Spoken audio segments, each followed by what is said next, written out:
All right, here we are again. I did some lighting. Look at this. You can see me. I can see you. I had an appointment this morning that got canceled. And so I'm talking to you also because it's too cold to do anything outside, really. I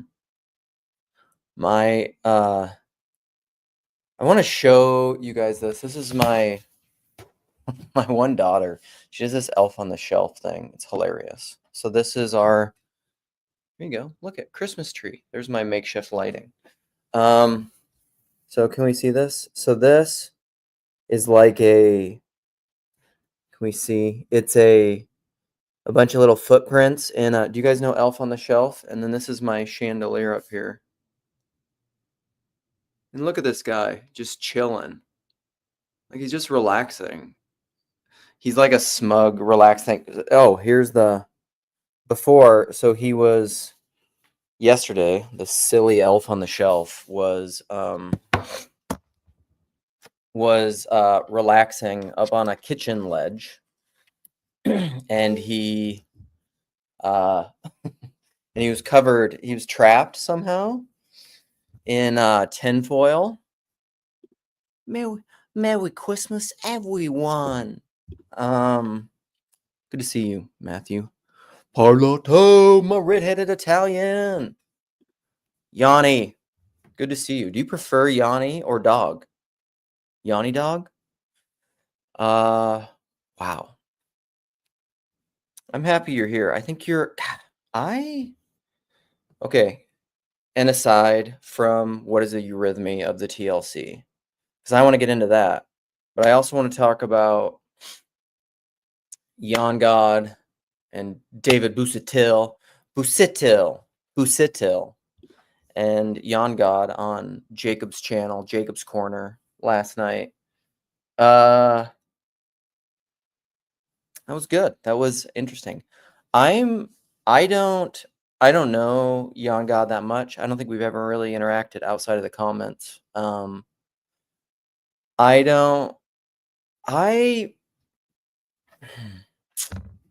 Let's incorporate that. Let's incorporate this. Yes, because you guys were talking about comedy. Your internet was so bad, the joke was on you. Yeah. I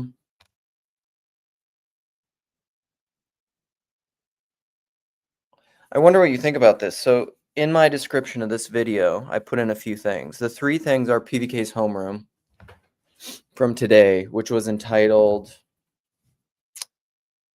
it's essentially like what he talks about how YouTube, we're trampling down the algorithm by the algorithm.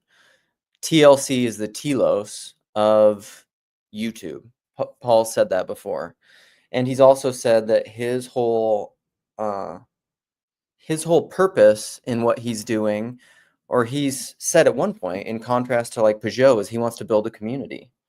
And that makes me think of Jordan Peterson's, the Peterson Academy and their social media platform, and what is social media, and then connecting that with this Substack article that Paul shared with me on Twitter, which is, are social media platforms the next dying mall? Which is a really interesting article. It's not that long, but it's essentially the idea that, oh man, there's so many things you could tie into this mosaic. City architecture. McLuhan, obviously, it's always McLuhan, and the medium is the message. But then city architecture and city planning, and the invention of the automobile and what the automobile did to us, and that it moved city planning from building cities around human beings to building cities around cars. And then we get the commute, we get the corporate shopping centers, we get the suburbs, we get what's the album? It's such a great album. It's, Arcade Fire, The Suburbs, right? It's so good.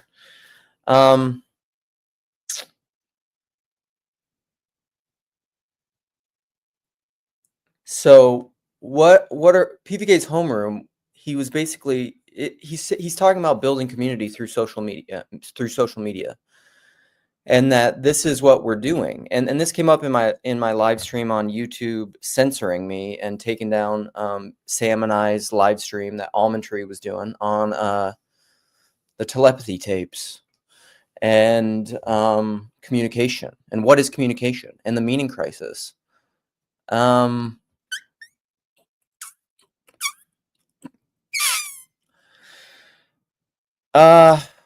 Man, can you build community through techne?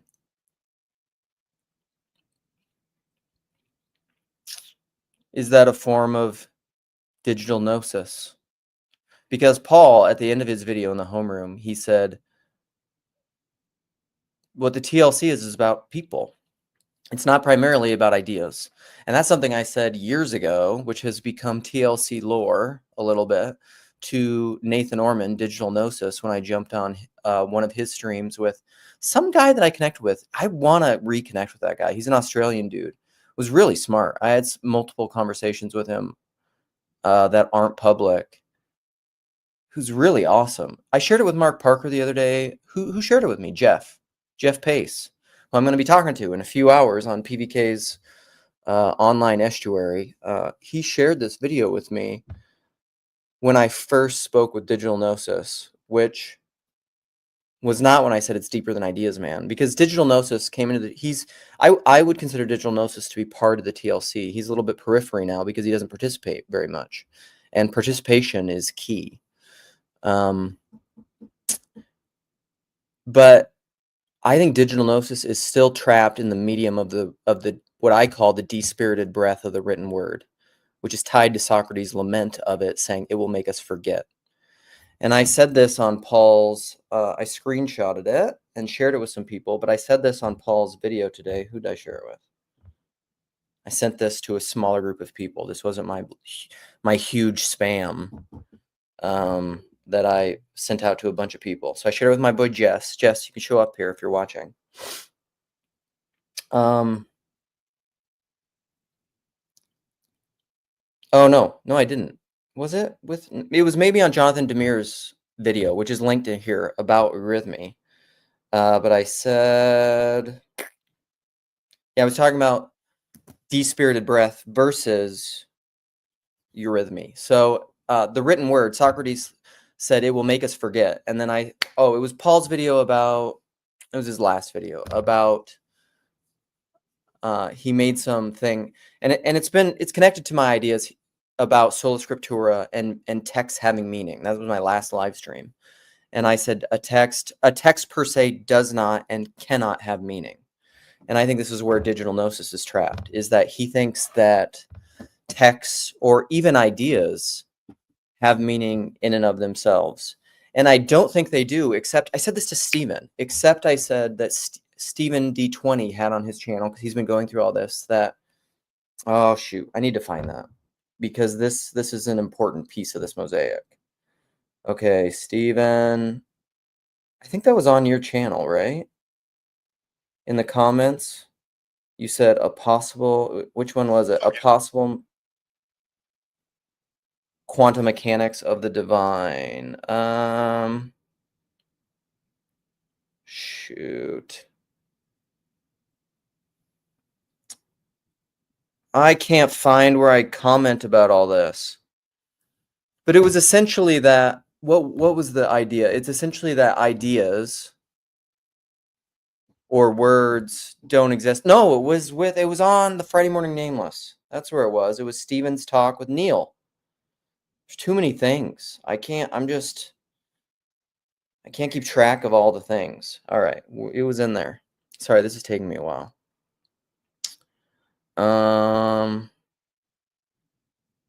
Shoot.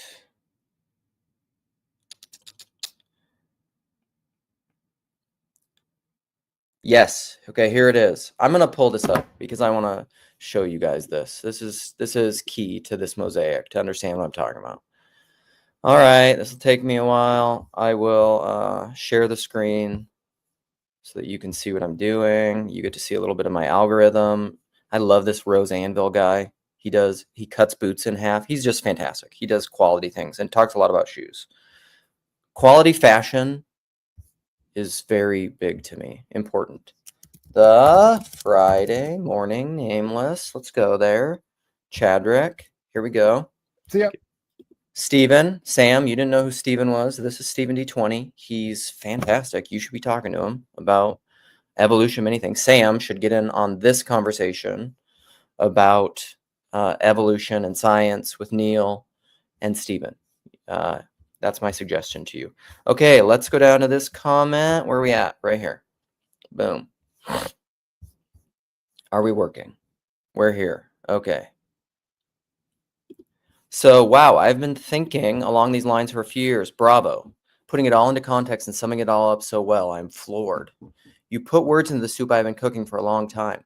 Oh, we also say that about Jordan Peterson. Many people say that. You put into words, propositional, things I've been thinking for a long time. What are those thinking thoughts? How do they exist? Propositionally? No. Awareness? Kind of. In your conscious articulable awareness? No. Michael Polanyi, that's a modernist assumption of language as information and propositional, is that it is focal and aware. And I mean, he has, what are they? I've said them before. He has 5 assumptions of modernist knowledge, and it is not. We're also going to talk about the Staves and their song Great Wave, that I am not my body. What is the line? I have it right here. It's almost there, pulled up. I don't want to play it. Let's look at the lyrics, view credits, lyrics. Hello, everybody. Hello, everyone. I never thought this day would come. I am not my body. I'm a side effect of everything I've ever done. But you know what is a side effect of everything you've ever done? At least partially, your body and your mind, of your spirit, of the seer. Your body, in a sense, is the tradition, the history, the memory, the physical incarnation of your spirit.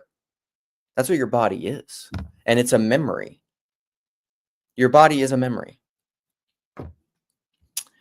Okay, back to the thing. We're coming back. So I've been thinking about, you put words on what I've been thinking about for a long time. How can we comprehend a God that lives out of time, that spoke time into existence, that knows not only each particle in the universe, the relationship between each particle and all potential relationships for each particle within the envelope of time in which they exist? Especially, from what I understand, that even, quote, particles, gluons, muons, etc., insert, hyperlink, Indy Wilson's notes from the tilt-a-wheel, but he has a video on this of, I think it's called Rocks That Speak, or something like that. But it's What is Matter. He talks about what is matter, which is an Ian McGilchrist book. What's the matter with matter? Are actually packets of quantum energy. He holds this all in position in his will. He, outside of time, knows all outcomes, multiverse theory stuff. So God being essentially a relationship, Father, Son, Spirit, as we understand them, perichoresis, that's in the Eurythmy video, and it's also at the very end of The Plunge, Derek Holzer, what up, buddy? His conversation with Lilith, with Jordan Daniel Wood and Dr. Chris Green, perichoresis, it's a dance, the divine dance, creates a relational universe, relational ontology. And that relationship of 3 distinct persons that are one is called love. This is how we are created in his image. We are capable of having a distinct relationship with all 3 persons of the Godhead. Mind, soul, body. Maybe. We participate with the Father, law, the order of the universe. We exist in Christ, love, the reason or purpose, and we move in the Holy Spirit, life, are animated within. Quantum physics and the undiscovered mathematics scream God to me. That we are granted any understanding or view into these mechanisms is an incredible gift. That God has a deterministic understanding of our existence, and we don't, should not bother us nor hinder our walk. We have to admit that we bristle at being the clay. Romans 9:21. He, the potter, has the potter no right over the clay to make out of some lump one vessel for honorable use and another for dishonorable use. Question: are thoughts things? Is there a 3-dimensional relationship between the electrical particles within the synapses that fire a thought that we share when we think of the same things? Ooh, morphic resonance. Fields. Are we sharing in similar fields of quantum relationships when we think similar thoughts? The simultaneous emergence of calculus, perhaps, Like a cube in mathematics is the arrangement of digital information displayed on the screen in a 3D program. Like a cube in mathematics is the genesis of a cube, shaped in metal molecules in the real world. Mathematics exists outside of the universe, no? Well, I mean, not technically, because the universe is everything that is, right? Of a physicalist universe, of sure. But again, that's only if you have philosophical assumptions of physicalism. It does not have to have a relationship with the universe. It gives itself undergirding the universe. To me, it's just another way God reveals his hand. McMo, look at you. Look at you, McMo. Okay, let's go on. Steven says, we're going to do a lot of reading. Hey, I'm glad we struck a chord. Are thoughts things? Human thoughts are created things in our created thermodynamic timeline universe. Because Stephen has the contrast of the thermodynamic universe and the quantum universe. These are the two things. And one is in time. The thermodynamic universe is the one that manifests time. And the quantum universe is the one that's outside of time, which would include consciousness, which is like, I mean, you could think of, who's that guy? The idealist guy. Bernardo Castro. Is consciousness fundamental or is material fundamental? Yes. I would say within time, they are co-emergent. They are coterminous. But, well, when it's kind of like when you do you open your eyes or do you see first? Yes. Thoughts may have relational components, not just synaptic process components. I've not thought about it, but that's where I would look. Are there pure relational aspects to thoughts? Are thoughts existing in psychological realm of no discernible dimension? This comes close to many worlds becoming one by the experimenter's conscious idea that was popular a while ago. Science has ruled it out by this case, but maybe there are other cases. John Vervaeke must have things to say about this. Hey, John. Also, I'm going to put this on. I said this. I tagged John on this, but I mean, he's a busy man. On Twitter about, I said something like, the text has no meaning per se. And I said, I bet John Vervaeke agrees with me. But he didn't reply. John, reply to me. I'm going to share this on X. Just a second, because I need to, again, I need to decide if I should get a bigger X thing, or like a premium account, so I can also record videos to X. Okay, onward. Stephen replies again regarding math.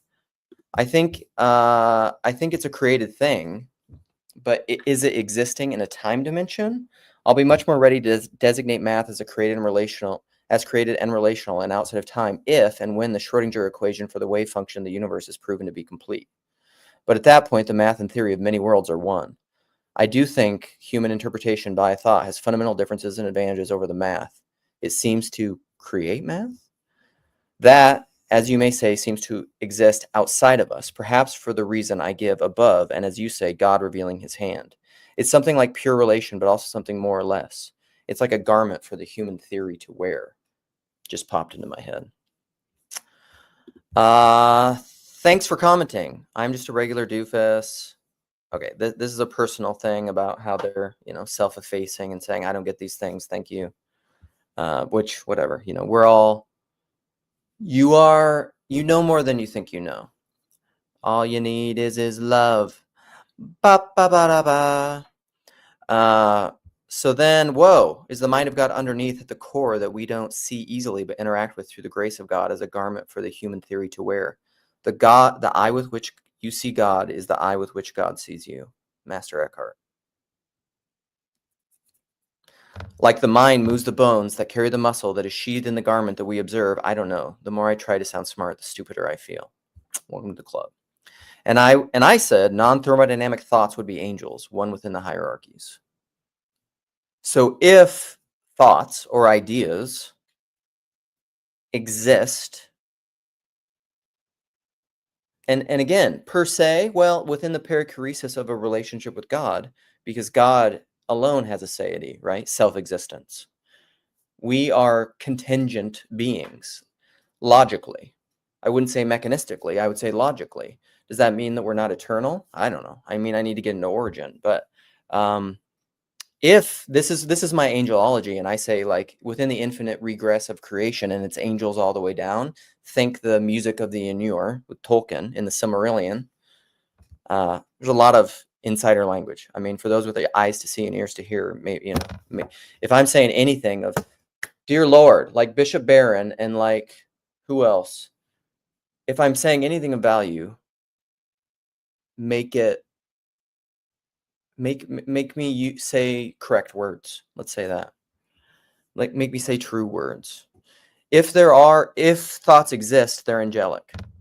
Now what, I mean, we could go get Rupert Sheldrake again on my Mount Rushmore of meaning, his book, The Physics of Angels. Great title. But in there, he goes through the sayings of Hilda of some B word. There's 3 major writers within church history that have they are Dionysius, Aquinas, and some 12th century abbess.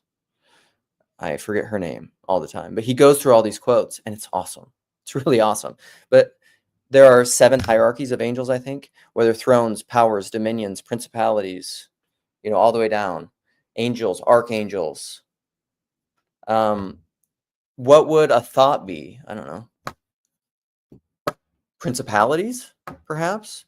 Thrones, dominions? I don't know. I don't know where they would fit within the hierarchy. But if they exist, they're a person, because the only things that exist are relations.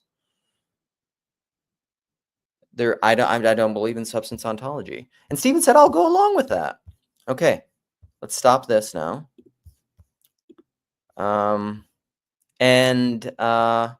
Hello, my good friend.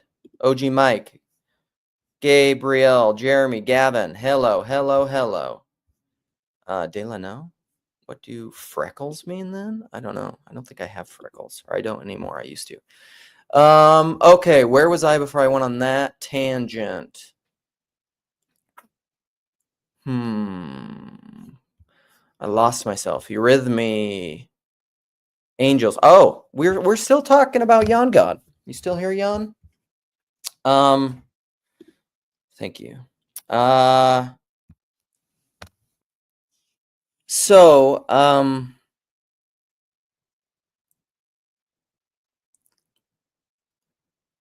God, what I would say to you in regard to TLC, I think all bodies, whether corporeal or non-corporeal, have centers and fringes, I would say. And you could think of that, I mean, I suppose you have to think about that spatially, again, whether it's corporeal or incorporeal. And so every body has a fringe. So if TLC exists, if it's an angel and it exists, it has a body and it needs fringes. And I am one who has said, canonize the heretics, canonize the fringe. The conservative impulse, the modern conservative impulse, is to deny and exclude the fringe. That's we're afraid of the chimera. We're afraid of the unknown. We're afraid of the uncategorizable. We're afraid of, what is that thing? I can't tell what that thing is. And so we need to, it's scary. It could destroy us. We need to get rid of it. It could also be your salvation. And then the liberal, I'm talking about temperament, Jonathan Haidt temperament, is, or I say in modern terms, the progressivist, because we think about these things so much in terms of American politics, because America's colonized the world, both literally and metaphorically, both actually and metaphorically and literally, probably literarily. The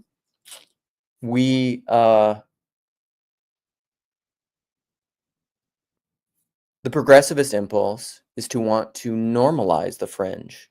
Both are wrong,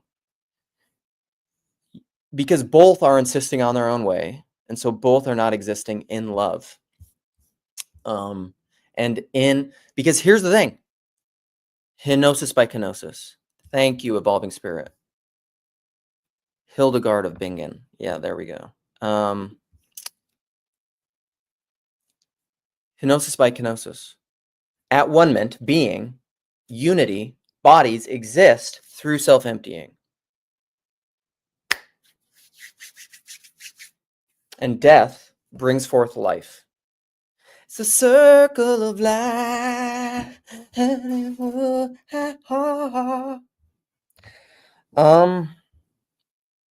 I think that's true, but not in an abstract theoretical way. I think in a Christian way, it's through voluntary self-emptying, martyrdom, witness.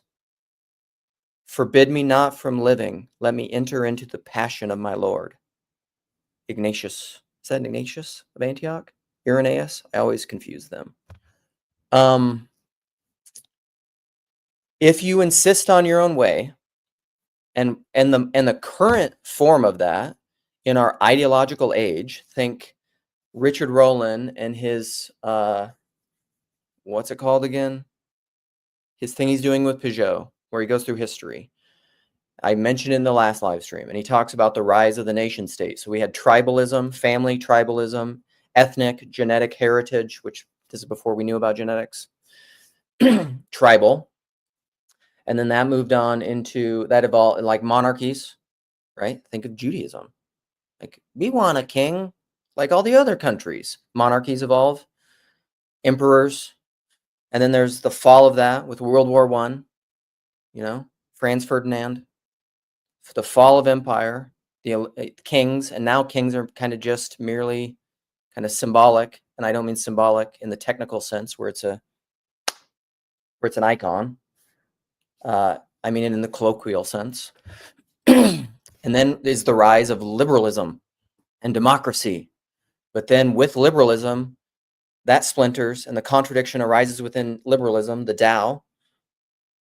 We get socialism and fascism, communism and fascism. And all of those have strengths, but then now are we in a fourth turning where something new is emerging out of a democratic thing? I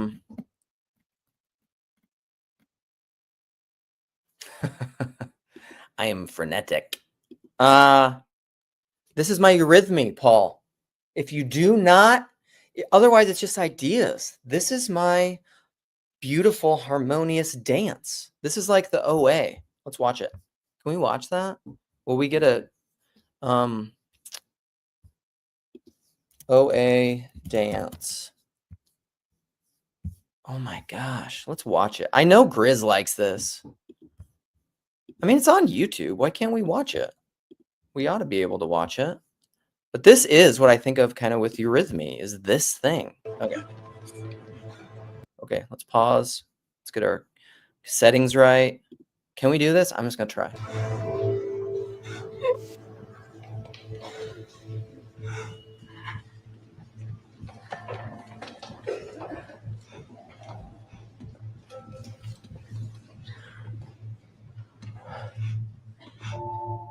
God, this show is good. I wept. I ugly cried during this scene.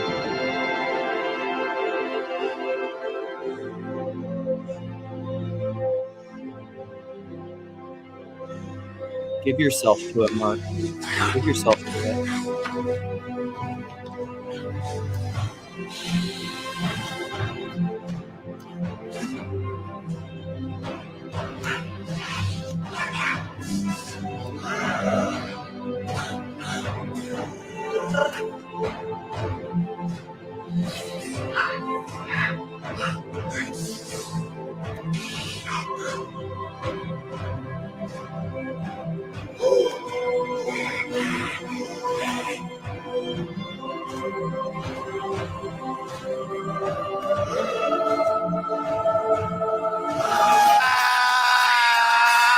Okay, that's not cool. No, don't. I was tearing up.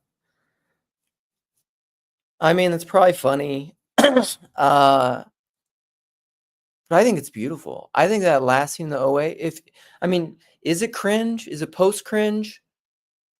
This is what I think. If you don't allow, this is what Jan God was actually talking about with humor. Humor is cope. That right there is what you were talking about, Jan God. Humor is cope. When you mock that, it's because you're hard-hearted. You don't give yourself to it. What is going on in that scene is people from It's kenosis by kenosis. That scene is incarnational theology. It is embodied that's exactly what it is. It's embodied self-sacrificial love. They are putting themselves at risk of their life, this multi-diverse unity of people out in a quantum state outside of time to save their friend. It's just, I didn't realize that until just now. That's why I cried my eyes out when I watched it.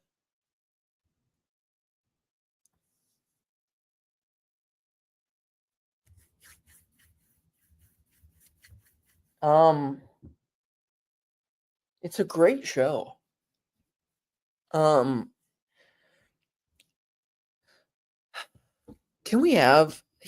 the thing.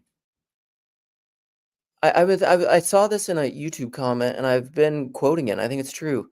Do all roads lead to Rome? It's kind of the perennialism question. It's the pluralism question. I don't know. Do all roads lead to God? I don't know, but you'll find God on every road. I believe that.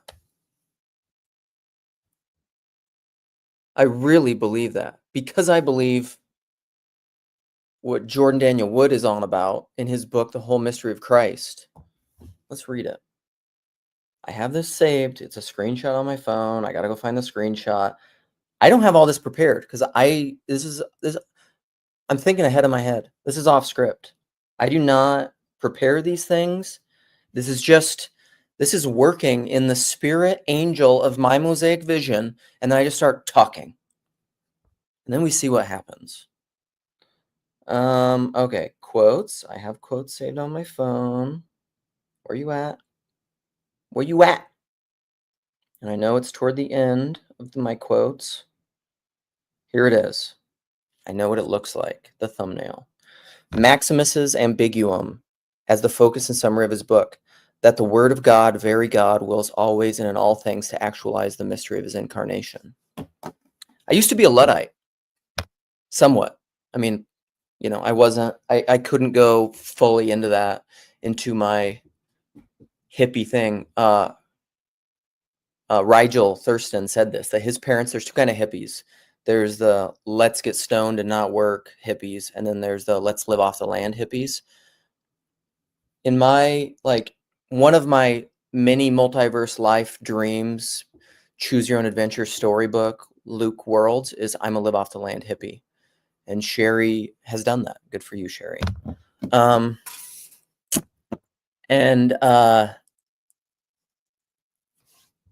one of those lives, so I'm some degree of a Luddite. And Michael Lady, my friend Michael, and also Nick B, old TLC friends, OGs, they both challenged me on this. Many people have challenged me on this. TLC has transformed my understanding of this, MJ, is that I think metanoia is sacred, and I think transformation can happen through the medium of the internet and TLC. I think it can happen through books. I speak about Despirited Breath. I talk about Socrates' Lament of the Written Word. I love books. I'm obsessed with books. I have been deeply shaped in a transformative way and changed by books. Lilith, Loris, Silence, The Power and the Glory, Graham Greene, East of Eden, The Road. These books have changed my life. I think in terms of quotes, all of these things have added to the mosaic of the way that I understand the world. Do I think there is meaning in those texts all the way? No, but they are conduits of meaning. And I have seen God in them, and they've changed me. I think that can happen in TLC, but what is our eurythmy? What is our beautiful dance? What are we doing?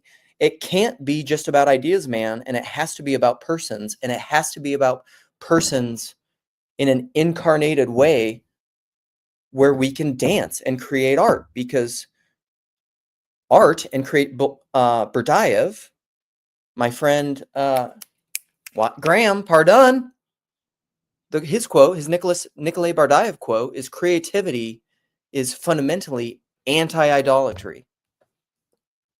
I want to be creative. Is this being creative? I don't know. All right, I'm going to look at comments. I'm going to open this up because I don't want to talk forever, and I have to exercise, and then I got to talk to Paul later in our estuary thing. This is what I vote on. This is my round one, Paul. Round one. What a Dow Crow's Eurythmics. It's all about Luke. Luke, I am your father, King William.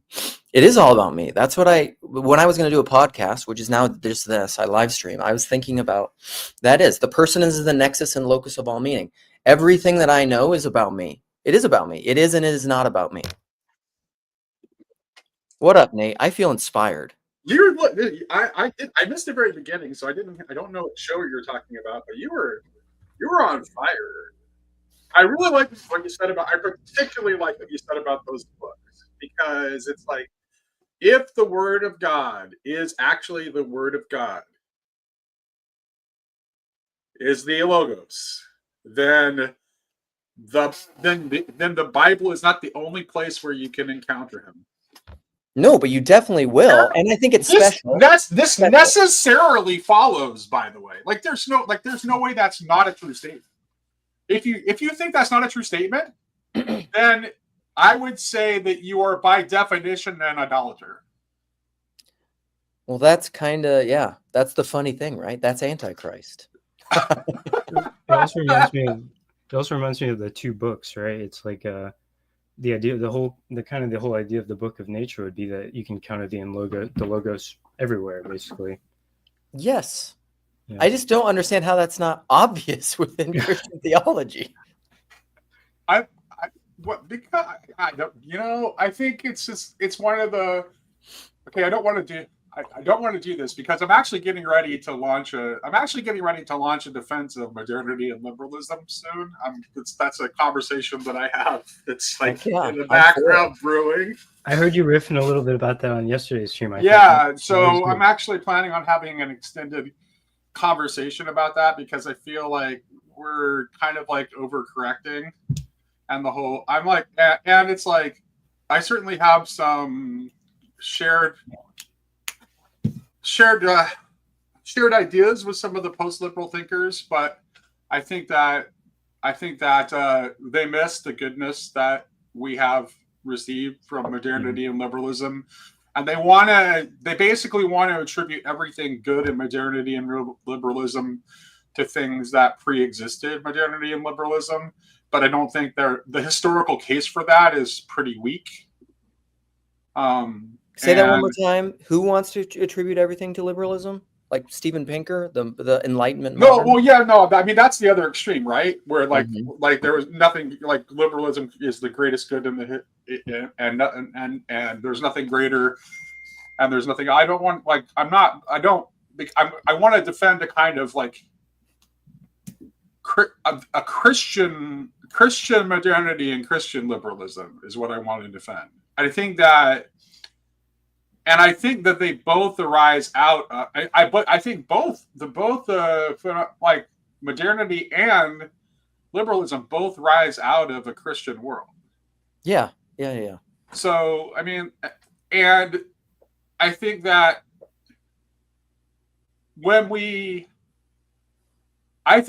it's to see North Americans play acting at being the great defenders of tradition.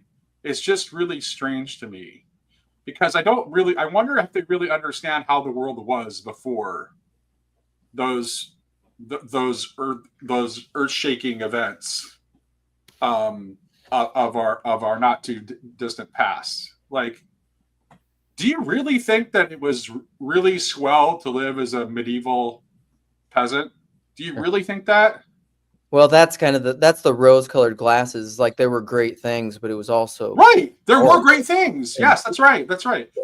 And that's so we're basically in the process of repeating the same mistake, which is like we're seeing that things are breaking down, and rather than want to keep what is good from what we're passing out of, we just want to just throw it all away. This is what And it's Peterson like, said. so right? we're about to repeat the same mistake. Yeah, So well, I think that's true. which is why I also think that it's like the people, the post liberals and the people who, want to restore tradition. It's like, I also like, they are important voices and part of the conversation, and God bless them. We need them, but they can tend to go to an extreme too. Mm-hmm. That's kind of like as much wanting to throw out the baby in the bathwater as they accuse the modern of having done with traditional societies. Yeah, it's what Peterson said as well. It's like, it's considered that we have the lights on. It's like, there a lot could be said in the negative sense for, fluorescent lighting and LED lighting and stuff. But at the same time, it's like, we're obviously having this the hat. like, or I missed that. I didn't hear what you said. No, somebody's joking about where's Nate's. PPK's trolling. And Nate's, we're not trolling. Jan got corrected. Me not wearing the hat is a sign that I'm feeling better, because I wear the hat because if I'm wearing the hat, it's because I'm getting cold, and the head is the place where you lose heat the fastest. And so if I'm not wearing a hat, that means I'm feeling better. So it's a good also sign. Here we go. See? Yeah. Hemp rock. This is a hemp hat. Yeah, I'm wearing this hat because I need a haircut really bad. The Nate, to that point, I mean, obviously, I think adding to the conversation is great. I also think that, like, the memeing and the, like, oh, well, I just want to be a medieval peasant, it is sort of like the getting through the, like, falling down the rabbit hole. And, we need to have a deeper conversation, but some people, like, are just like, I was born in suburbia, and to be perfect is to have a pool and to drive a $130,000 car. 100%. And I'm not saying you're saying that, but I definitely think that, like, getting someone to be like, maybe being a medieval peasant wouldn't be the worst thing in the world, because you'd have a family and you'd not resent, like, you wouldn't resent the idea of being in community with other people. Well, they hate nihilism. I mean, it's essential. Those people are essentially saying, okay, great. Yeah. In the medieval village, I wouldn't have indoor plumbing or a great dentist, but I wouldn't want to kill myself all the time. Yeah. And so just that balance of, I was just thinking about it, like, even like, just all the memes and red pill and all that. When I hear people say that, it's just common. Like, it's just fun. It's just like, yeah, like, you can build a philosophy that's horrific, and like, you could get to like Andrew Tate off of that. But it's just like also knocking down the walls of, like, people are just like, well, to be perfect is to have a fully funded 401k, and to be redeemed is to retire in South Carolina on the beach, after working in New York City. So I know that's where I come from, and I'm literally sitting in New York City right now, but like, just that conversation of how do we meme and, like, explore and have fun, and without just like being like, no, I legitimately hate indoor plumbing, and then it's just like, okay, well, we no longer have it. We're no longer having a good conversation because we're just lusting after something that we've fetishized as utopia just because we don't have it. Yeah, right. Renee, can you remind me how we got from the Logos is everywhere, Book of Nature, to, because I am genuinely curious about the connection. Oh, can you hear me? I heard.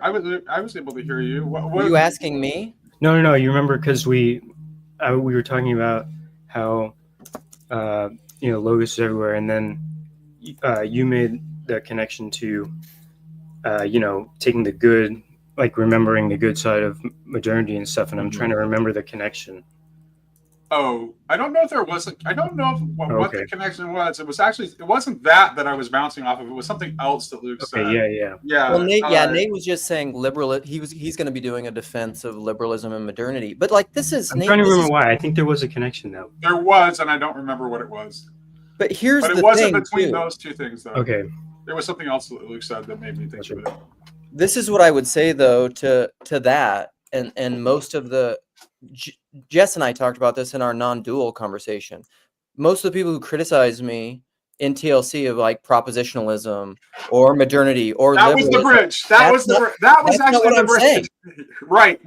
But that was the bridge. That was how I got there, because, like, the thing that you were pointing at, like, the thing that keeps you from being able to see the thing that you were talking about is, in fact, the modern.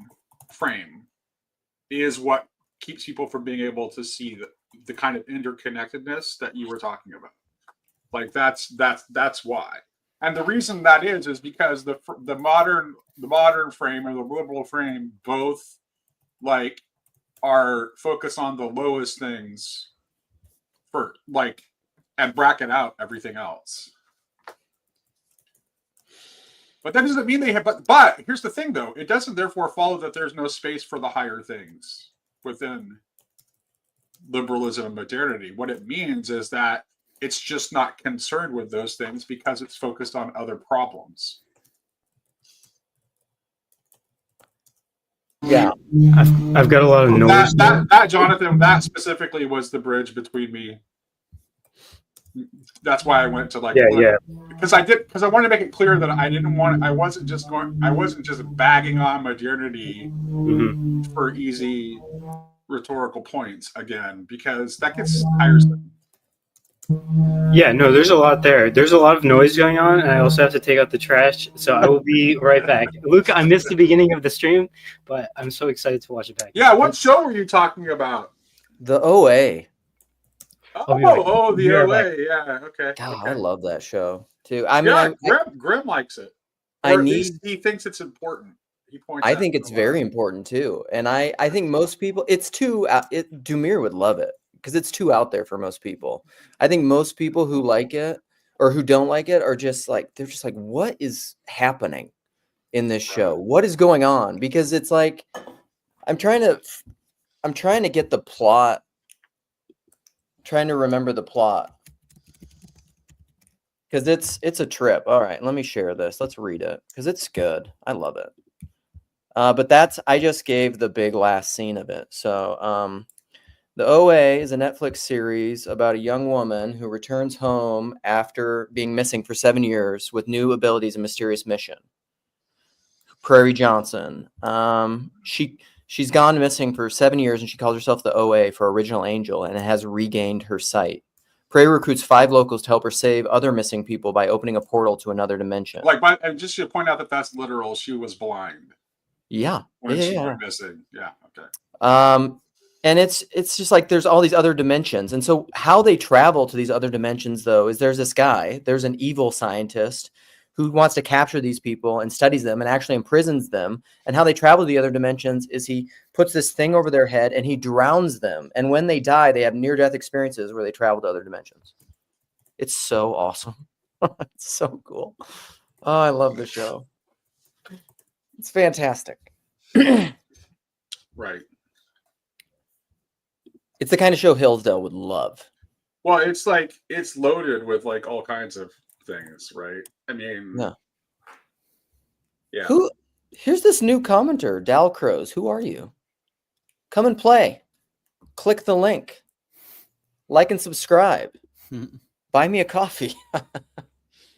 I'm just kidding. No, I don't want any of that. I just like the kind of, back to when people say success, when you were joking about success, if I became successful on this is why I like Peter Rollins and Pyro Theology.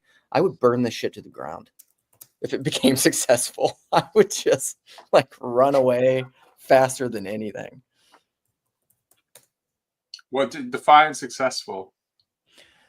I think what most people mean by that in the modern parlance is money. Okay. You know, and maybe Grimm has gotten to be like, maybe he's truly postmodern, metamodern, where he grifts and he doesn't care about money. I don't know. It's probably my hyper-pietism and John Piper that I just don't, and my fear of myself that I don't want it to be successful because I don't trust myself. And so I'd be like, I have to burn this down before I lose my soul. You just burn it as you go. Yeah. I just don't even think about it. I just like, good for you. I just do it because I like it. Well, me too, but I'm also not successful, Nate. Yeah. Even when anybody on any of my streams or anybody's ever given money, like the few times Up has given money on my stream, it goes to Grail Country, and I'm like, oh, thank God. Let Nate buy books. Well, let me know. If you, I'll buy you a book or something out of the money that came to me, and I'll put it on my shelf as a symbol that I don't read. Happy to do it. because I'm not in this. I'm definitely not in this for the money. I'm in it for the money. I'll just say. Yeah. Let's be honest, Alan. You do it all for the nookie. I mean, when the nookie comes in, when my ship of nookie finally comes in, I'll let you guys know. How old are you, Alan? 31. 30 fun. 30 fun. 30 fun. I know. Yeah. You never know. You never know. These old bones, you know? When I was a younger man, my thing was like just being like socially clueless when it came to reading women. Like, for example, like, so my dorm mates voted me babe magnet who doesn't know it. And like, serious, this was seriously true. Like, for real. It's like, apparently, like, there were a bunch of women on campus that were very interested in me. And I had no freaking clue. I had no clue. Because I was just like, blinder song, doing my thing. Nate, I'm a very hyper-focused person. Are you familiar with the somewhat older country song, She Don't Know She's Beautiful? Right, yeah, I yeah. Yeah. That's for who's our corner country man? What's his name? I'm forgetting. From Oklahoma, southern guy, blonde, longer hair. Why can't I remember? There's too many people in this corner. That's why. I want to play you guys. There are a lot of people. Can I play? I can play other clips on here. This just came up in my Consciousness Congress, and I thought it was hilarious. And since Alan's here and it's humor, we can play it because he's a comedian. How tall are you exactly for the podcast listeners? 5. 5. You got a little Rogan in you. Oh, God damn it. It's like someone put a curse on Joe. Yeah. Joe, are you in there? Alex, what do you do for work? I work construction. What? What, Legos? People are going to see this. My bad. My dad's going to see me later and be like, Legos, dude? It is something like that, isn't it? Like tiny homes or something that you do? Like, what? Oh, Dude, what the? God damn it, dude. What exactly do you do in construction? You work in like We make custom for people's You houses, guys like rich make people. cookies in trees. How tall are you exactly? Oh, that's so funny. I think Shane Gillis. See that? Like, what do you think? I think I've talked to you about this before, Alan. But most stand-up specials, I don't like. I don't think they're that funny. That's funny. People who are off the cuff funny, I find so much funnier than stand-up. Usually. Yeah. Well, I could chew your ear off on like the philosophy of comedy, but yeah, I mean, if you think about it, there used to not be any. I mean, people forget podcasts are really new. Podcasts are like 7 years old new. Like I remember like people being like, we had like Wall Street Journal articles and like the muckety mucks being like, are podcasts a thing now? Serial was put out in 2016 or whatever, a non-Syed, dun dun, and it made it acceptable. And then S-Town came out, and that was the New York Times being like, you can now listen to podcasts. And obviously, you can tell how new they are because some people still have no clue how to do it. Yeah. Like, how do I make a podcast? Even interesting people who could have a successful podcast fail because they don't understand the podcast form. Yeah. No, I mean, but yeah. I mean, if you think about it in the like 80s and 90s, like if you went to a comedy show, like remember there was a time where it's like on a Friday night, your options were sit at home and maybe read a book and make a cup of tea, or like go out and find something to do with friends, So like going to a comedy show was like way cooler. And the first comedy specials were like, on HBO, you had Bill Burr and a couple other people, and like there was just like it was only the best of the best, and it also was like you had nothing better to do, so sitting down for an hour was like a legit thing. And now that just whole paradigm just doesn't work, anymore. Also, the Crows, you just outed yourself as a shorty. Okay, that's what you did right there. Also, Napoleon is 5'8", not that short. Oh yeah, and then finally, I was laughing about this about comedy. Is you guys? I got to stop hanging out with you. There's a lot of new people at my church, and a bunch of people were running around being like, "Oh, Alan!" Like we had a party, and someone was like running around being like, "Alan's actually funny. I thought he was super serious." And like, it's like when I first got to church, I was like, "I got to be funny. I got to be the funny person." And then like now I'm like, "Oh, like I'll be funny when the time is appropriate." But it's like now I'm just philosophizing and talking to people about God forgetting all evil things and remembering the good. Just quoting Nate and stealing his quotes for myself, and people are like, "Wow, this guy's deep." And I'm like, "Yes, I thought of that right now." And no. Yes. So Also, a really great. So Pick and Choose says he's 5'3". Dalcro says my yawn god is huge. And then Pickens says, short people are my people. So Sarah Watkins from one of my dearly beloved bands, Nickel Creek, has a really great cover of Short People. And it's funny because her and her brother are both very short. And they're twins. They're two of the three that make up Nickel Creek. I love Nickel Creek. Probably have it. Why can't you play music in streams? How lame. This is one of the coolest things about Rogan on Spotify is he can just play songs. Yeah. YouTube. Oh, you look like you're ready for your big sleigh ride.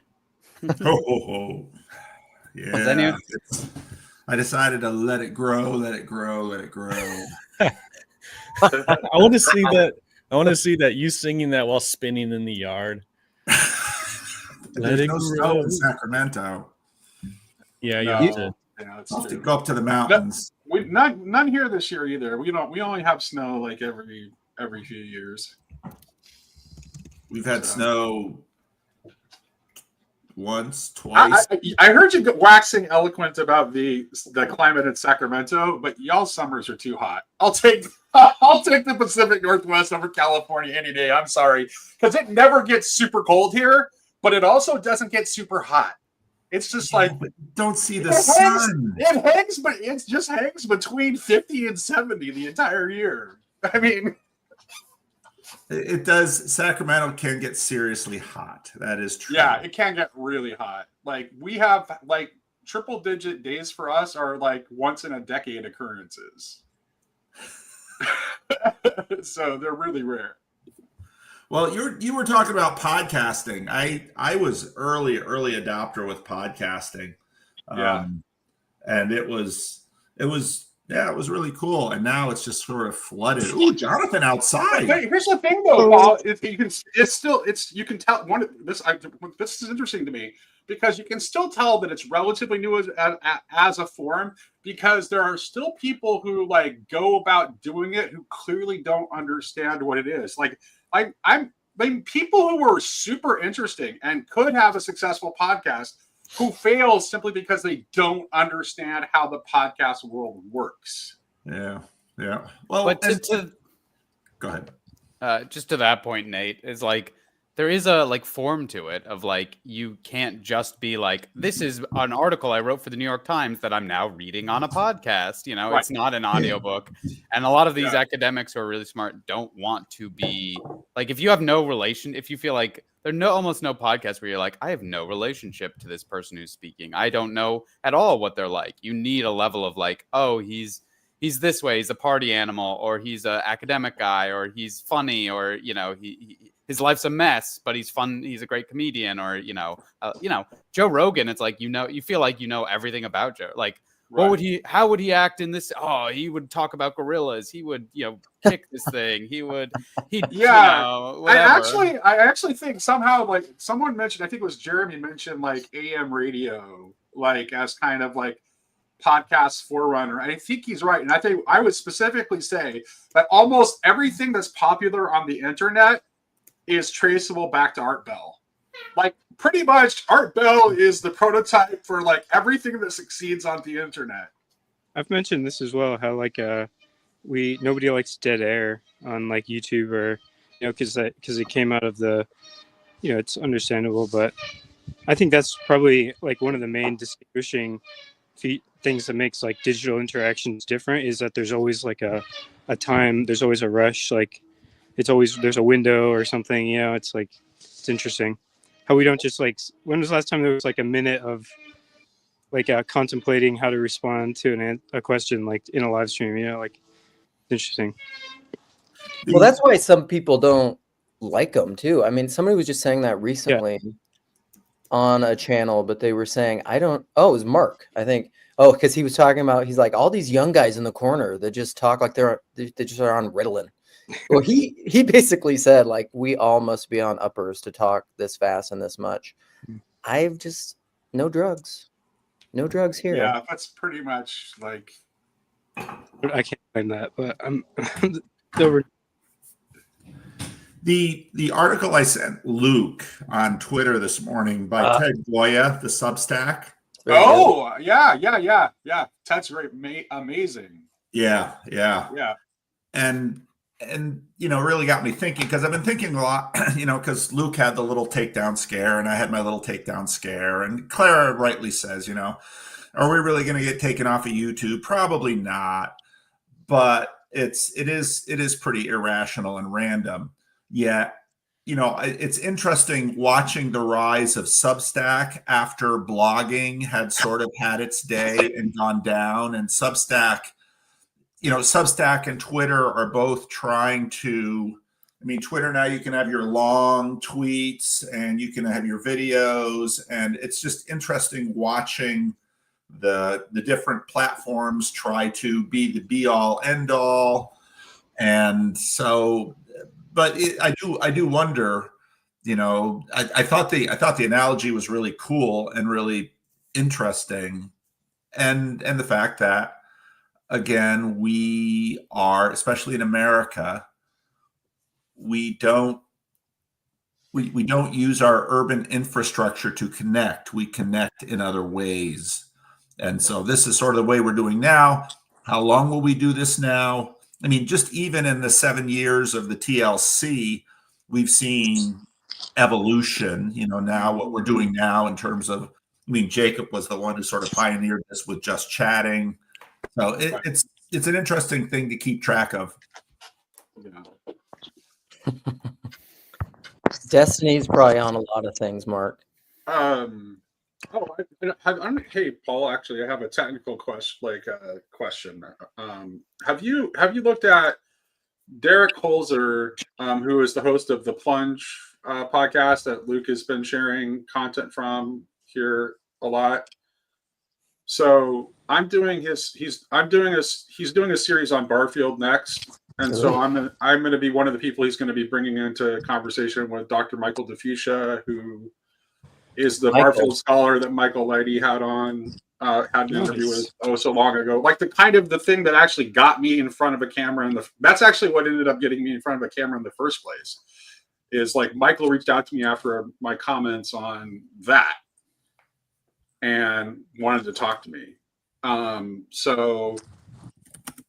Anyway, he's using this platform that's called the Riverside.fm. Oh, yeah. And I'm just wondering if you taken a look at it, if you had any thoughts about it, like with StreamYard increasing its price structure. Just kind of curious if other people have been looking at other alternatives. Some people are using Riverside. Vervaeke is using Riverside. Preston Sprinkle's using Riverside, but they're basically using it as a counterpart to Zoom. I don't know if it's functioning. It has a live stream. It does. I do know that much. It does have it's like $10 a month more to have it add a live stream function to it. So it has a live stream capability. I was just wondering if you'd heard anything about it from anybody else, because Derek was the first person I saw using it. Even though I knew about it, but the first person who's like invited me to do something who was using that platform is Derek. The name of this podcast you just referenced is The Plunge? Yeah. The Plunge. Does it have like an angry bird on its thumbnail? I don't remember do you remember what the logo looks like, Luke? It's an angry raven. No, I don't know. I'm just kidding. Hold on a second. Let me look it up. I'll look it up. Or send it to me on Twitter or something so I can find it. So Luke was he was really promoting a conversation that Derek I did 3 live streams on it. Yeah, he did 3 Oh. live streams on Grail Country on it. Derek hosted a conversation.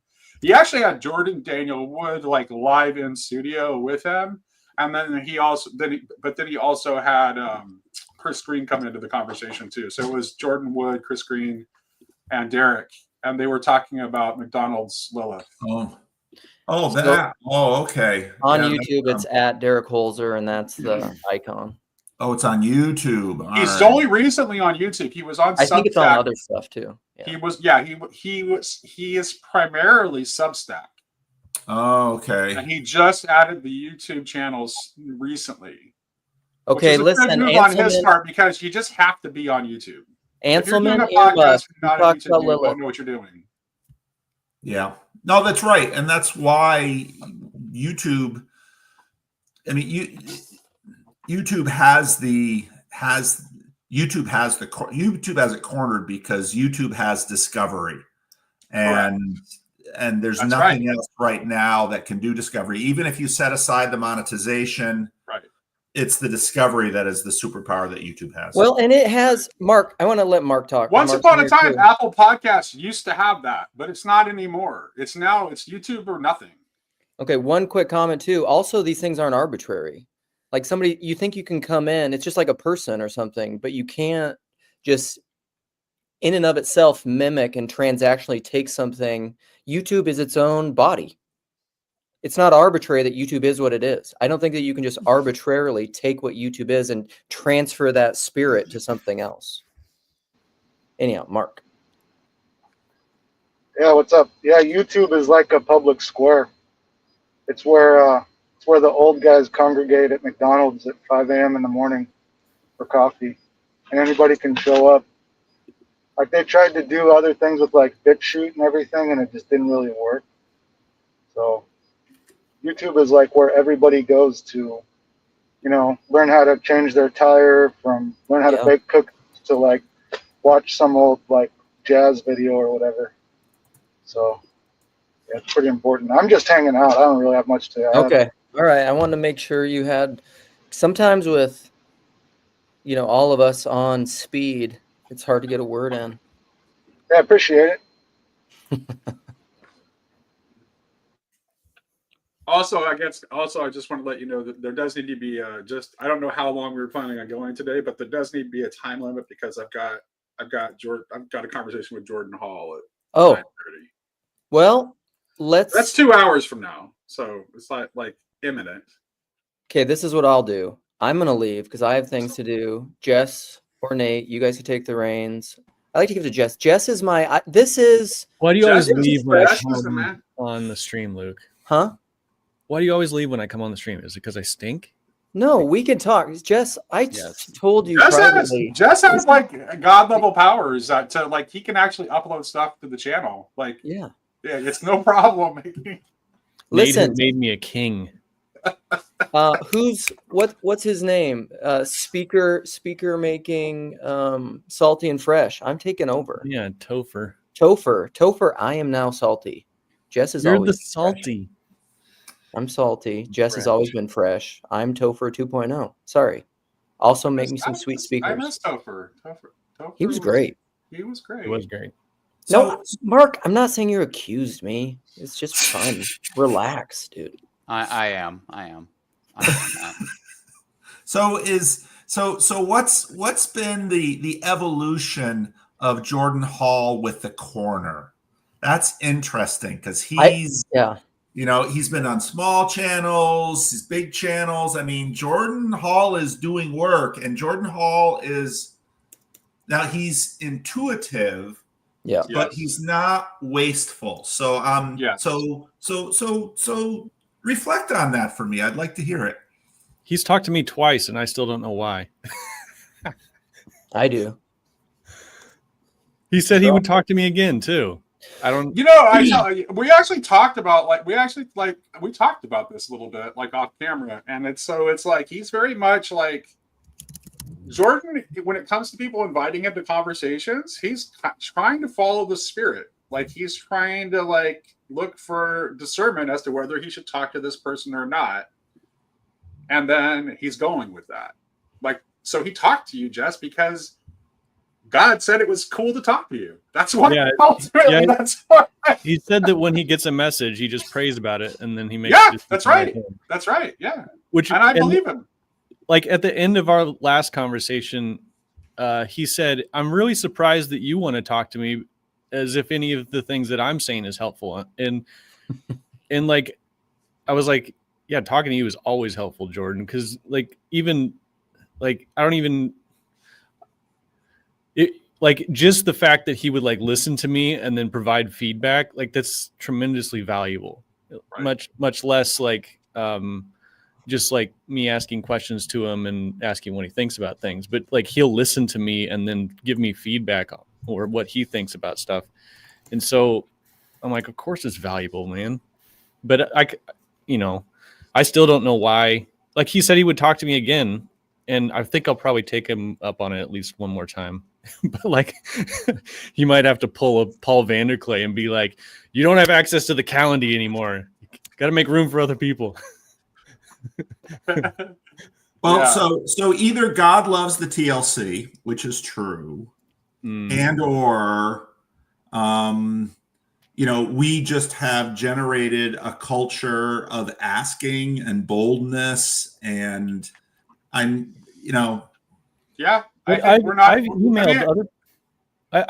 emailed other people before, like academics, about topics that I was interested in. I watch a video and be like, oh, that would be really cool to talk to them. Like people that are specifically academics about Job, I get 0 replies. Like not even a no, just no reply. That's interesting. I don't know why. I have a pretty high hit rate for whatever random reason. I don't know. I can't explain my own high hit rate. Usually people tell me yes. Because you're very well read and articulate, and people think you're smart, Nate. Well, I don't know. I actually don't know. I actually have no explanation. Because sometimes I think I sound like a crazy person when I send the email. Because it's just like, I'll just like, hey, I've read your work and I have this. This is the insight that I got from your work. And what do you think about this idea? Do you want to talk about this? Like, that's usually the form it is. So maybe that's what it is that I do. Usually when I reach out to someone, I always have demonstrate some level of engagement with their work and some level of understanding of their work. And people like to talk about their ideas. So that's probably why I've had a good hit rate. What email address do you send it from? I use the Grill Country email. Okay. Yeah, I use the Grill Country email. So yeah, I'm getting ready to. Well, let's see what happens here. Dave Williams is going to be hosting an estuary event in October of next year in North Carolina at Lake Juneau-Alaska. And I have, it looks like Jordan Hall is going to, it's right in his backyard. So Jordan Hall will be coming for that one. I also have yeses from Jordan Daniel Wood and Chris Green. And then the other person that Dave Williams really wanted to is Father John Behr. So I'm getting ready to reach out to and make my pitch to Father John Behr. So when we'll is see this? how that goes. It's going to be in October of 2025 at a resort at Lake Juneau-Alaska Resort in North Carolina near Asheville. Okay, so this I'll say this, Paul, to talk about Jordan Hall and your question. So like I have no, I like Jordan and he seems like a cool guy and I think I would like him, but I often think of these conversations, I think of it like almost musicians. So like for the longest time, one of my favorite musicians was Ryan Adams, but I think the dude's a dick. Like, I don't think I'd ever want to be friends with the guy. I don't want to hang out with him. I don't want my picture taken with him. I don't want anything to do with him really besides listen to his music. And I'm kind of over that now. I think of that with academics the same way. Like, it doesn't mean it's like, okay, I put Nathan Jacobs on blast once because I was talking about this because I had a conversation with Nathan Jacobs. Actually, I didn't. Like, I sat in a Zoom call with him and he talked to me and he talked at me. Like, he has no interest in hearing what I have to say. Jess does. You do. I like to talk to you guys because we have conversations. Yeah, I but I, don't never have any quote interest in you. Huh? But I never quote you. Yeah, but we get it. It's fine. And that's good. That's really great for my humility, because if I really believe about receive with meekness the implanted word, I should not want to be referenced. So it's a good thing. Well, you're more insightful than Nathan Jacobs is from my point of view. Oh, I'll tell you more about that. With that, Nathan Jacobs has decided to. Okay, he has come down too hard on the realism side of the realism nominalism aporia, and has not yet realized that he needs to hold them in tension, and you cannot. Both are indispensable, and that if you come down on one side of it, you have automatically skewed your worldview. So, yeah, it's and I think you intuit that, like you get that in a way that Nathan Jacobs doesn't. So maybe he should have listened to you. well, it's the whole. You can be. It's the what Paul said in the homeroom is that it's really about people, and it's the you can be right and be wrong and be wrong and be right. Be right about all the facts. Be right about all of them. It doesn't matter. It's kindling. I have an opinion about Jordan Hall, Okay. and that is that what's up? A few months ago, it came out that he's like part of some government program. He's like studying online culture or something like that. Like doing some. He's like doing some intelligence project for the government. Graham.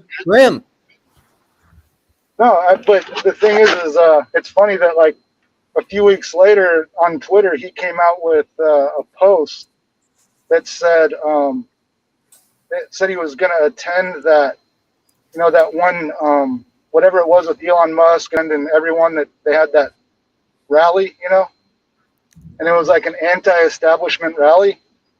And it's kind of ironic that he is like in the establishment, but he's going to an anti-establishment rally, and to me, it's kind of like symbolic of the whole freaking Jordan thing. Hall does not have an establishment bone in his body. That is the most obvious rubbish I've ever heard.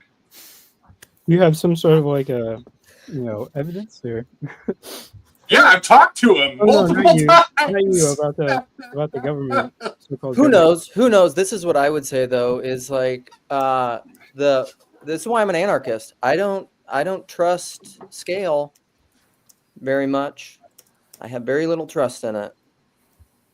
And with that, I love Jesus and I'm an anarchist.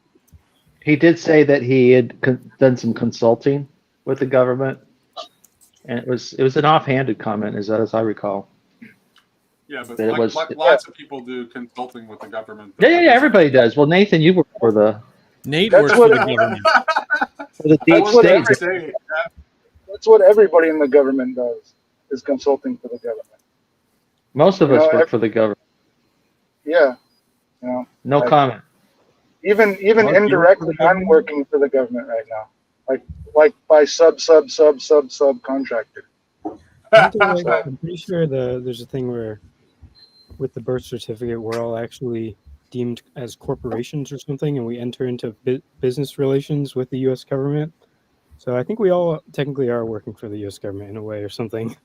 Maybe the U.S. government will learn something from us. I wasn't saying that trying to disparage him. I enjoy his talks. I'm just saying that it's it was a thing. No, I appreciate you mentioning that. I don't know, not to jump to any conclusions about it. Well, he runs in those circles of people. And the tech company, the people in the tech companies have been like working themselves in and out of government for a while, ever since Silicon Valley blew up with success. And so I'm just surprised he would talk to us. That doesn't make any sense. What insight is he going to gain from talking to randos? There's something else going on too. You should go back and watch it. Hey, Jess, back and watch the conversation that Sherry and I had with him, and specifically watch Jordan's facial reactions when Sherry's talking. Yeah, we need Sherry's influence in the government. Bring it back to No, that was a good conversation. In your conversation with him was like, oh, maybe I can ask him. Because I was like, if he'll talk to Sherry and Nate, maybe he'll take a couple steps down on the ladder. And Yeah, it was Sherry that really like he didn't know what to do. Like you could see him trying to process. He definitely got something out of talking to Sherry. I don't know if he got much out of talking to me. Because, well, for one thing, like Jordan, the way Jordan's mind works isn't that dissimilar from mine. So there's not enough difference there to get like a huge amount out of it. But Sherry, the way Sherry thinks just kind of blew him away. Right. Yeah. She kind of has that effect anyway. Yeah, she does.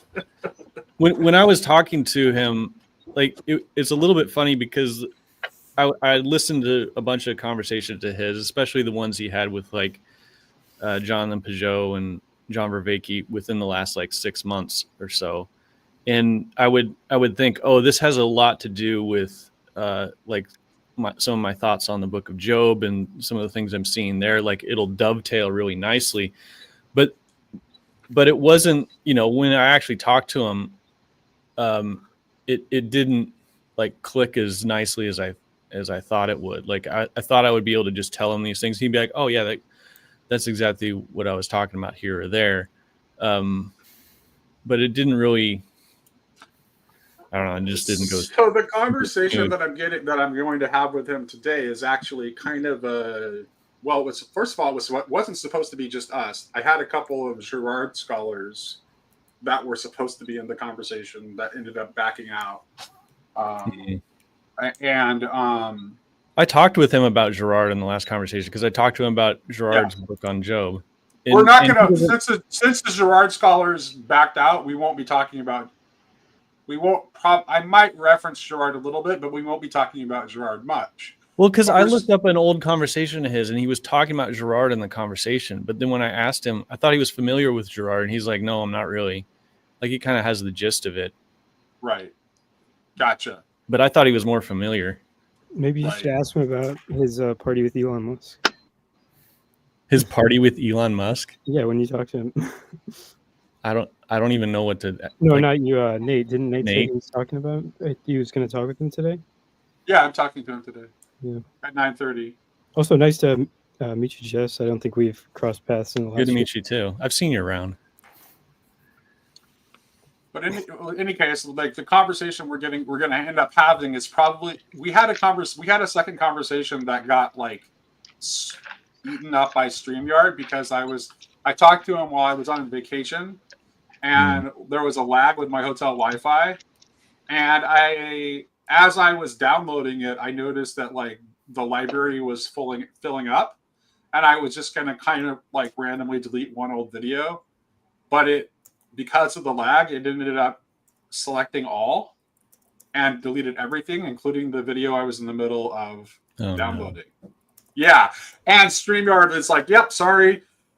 Yeah, there's no way to recover it. Blah, privacy, blah. We can't do anything about it. And so it got lost. So it's going to kind of end up being what that conversation that got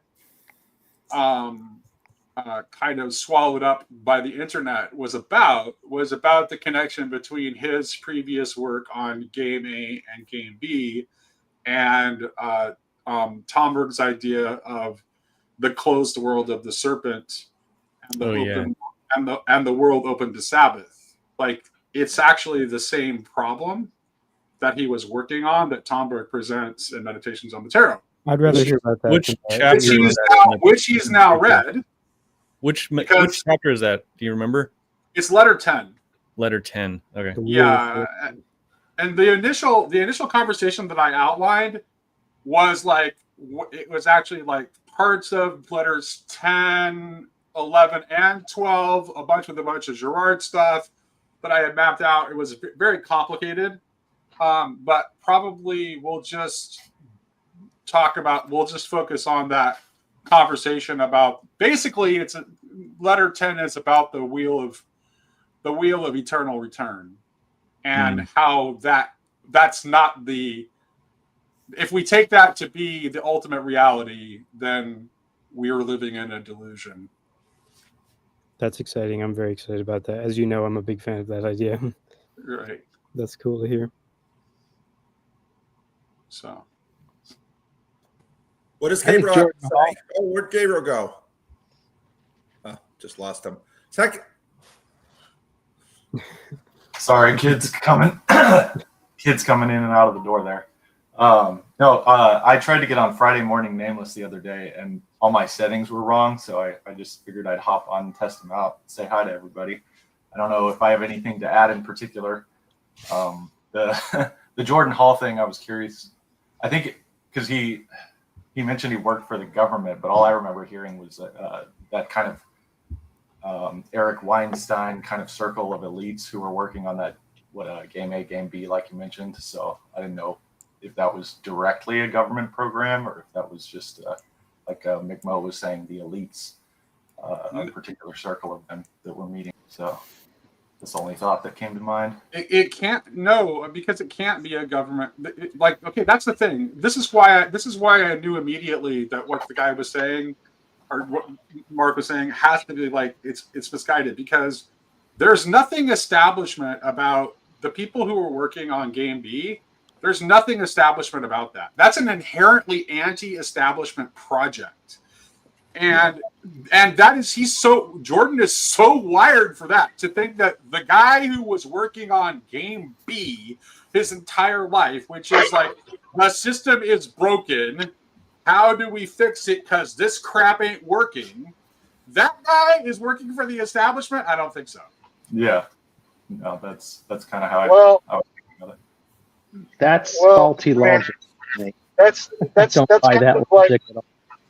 That's kind of like 2017, like alt-light thinking that the intellectual dark web isn't establishment. It all is establishment. Trump is establishment. Kamala is establishment. The beauty of the establishment is that it comes off that it's not. No, if you're, the Defense Department runs Game B, C, D, and E constantly. if you're hanging out Their with budget is black. Oh my gosh. Well, I guess if you want to, What you're saying is incoherent. If you want to talk about This is what this. That to me sounds like mystic bullshit. Like, I'm gonna go T-Grog on you guys, because that sounds like horse shit. Then you've never you study the military a little bit, and you'd understand this is what they do. Oh my god, what rubbish. Hey, Mark, while you're talking. I don't Okay, think it's whatever. I don't think it's so either or. I think there's definitely a lot of sketchy stuff that the government doesn't in that respect. But I don't think we could. the establishment is coherent. That right there is like a broken hermeneutic of suspicion applied to the world of politics. That is just absolute crazy town. Have you read the Pentagon Papers? Oh my god! No, have you read the Pentagon Papers? Not having this conversation. So is Donald Trump is now? You got the wrong. Go talk to Graham about this. This is not Nate's. This is not Nate's area of conversation. That's fine. I don't mean to be all. I'm cracking up with Paul. I'm cracking it up. I know, right? I love it. Okay. Second question. I won't need this for this question. So Phlebas has been on me about the death of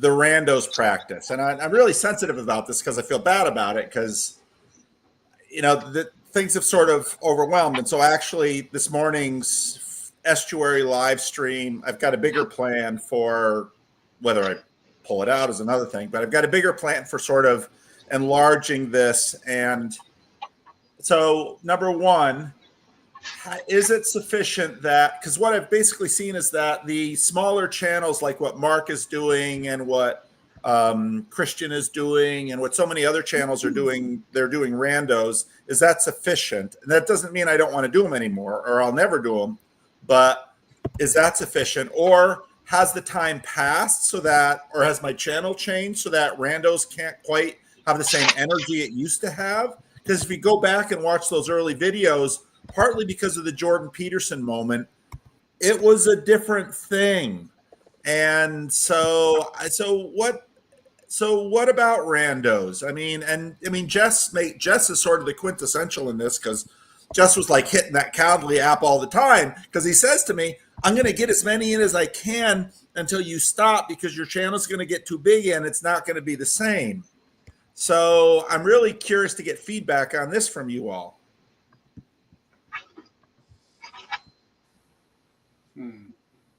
I think this is interesting. This is like Phlebas's point here. I think that's kind of like, I think that's right? Because I think that's why you need to keep doing it, Paul, is because there are really, because that's why this is why the randos thing works in the first place, is because it's like there's two elements to the rando, right? So there's the rando in like they're unknown, but there's also the rando element in that you don't know what you're going to get in the conversation, because it might turn out to be someone who is, wow, holy crap, this person is super insightful. And why aren't more people like hearing what this person is saying? And so you having those conversations with those people ultimately matter, because that's where the future other great channels are going to come from, is from those people that we don't even know about because you haven't talked to them yet. But I think actually what we're seeing is that the community is doing this, because again, as you've mentioned often, Nate, you and you didn't get into this from that way. That's correct. And I haven't done a randos conversation with Demir. I mean, he's right here. Right. I did one with Gabriel. I haven't done one with Mark S. I really didn't do one with Mark Parker. He self-randoed. Right. And Dave Busatil, I think, is a great example of someone who sort of made his way up through the ranks, apart from the randos bottleneck. Yeah, I think there's something about that. I mean, obviously, it's what I did, right? So it's like, obviously, that's something I clearly believe in being the right way to do it. But I'm just like, that's because of my nature. I'm not someone who like, I don't like to go out of my way to draw attention to myself.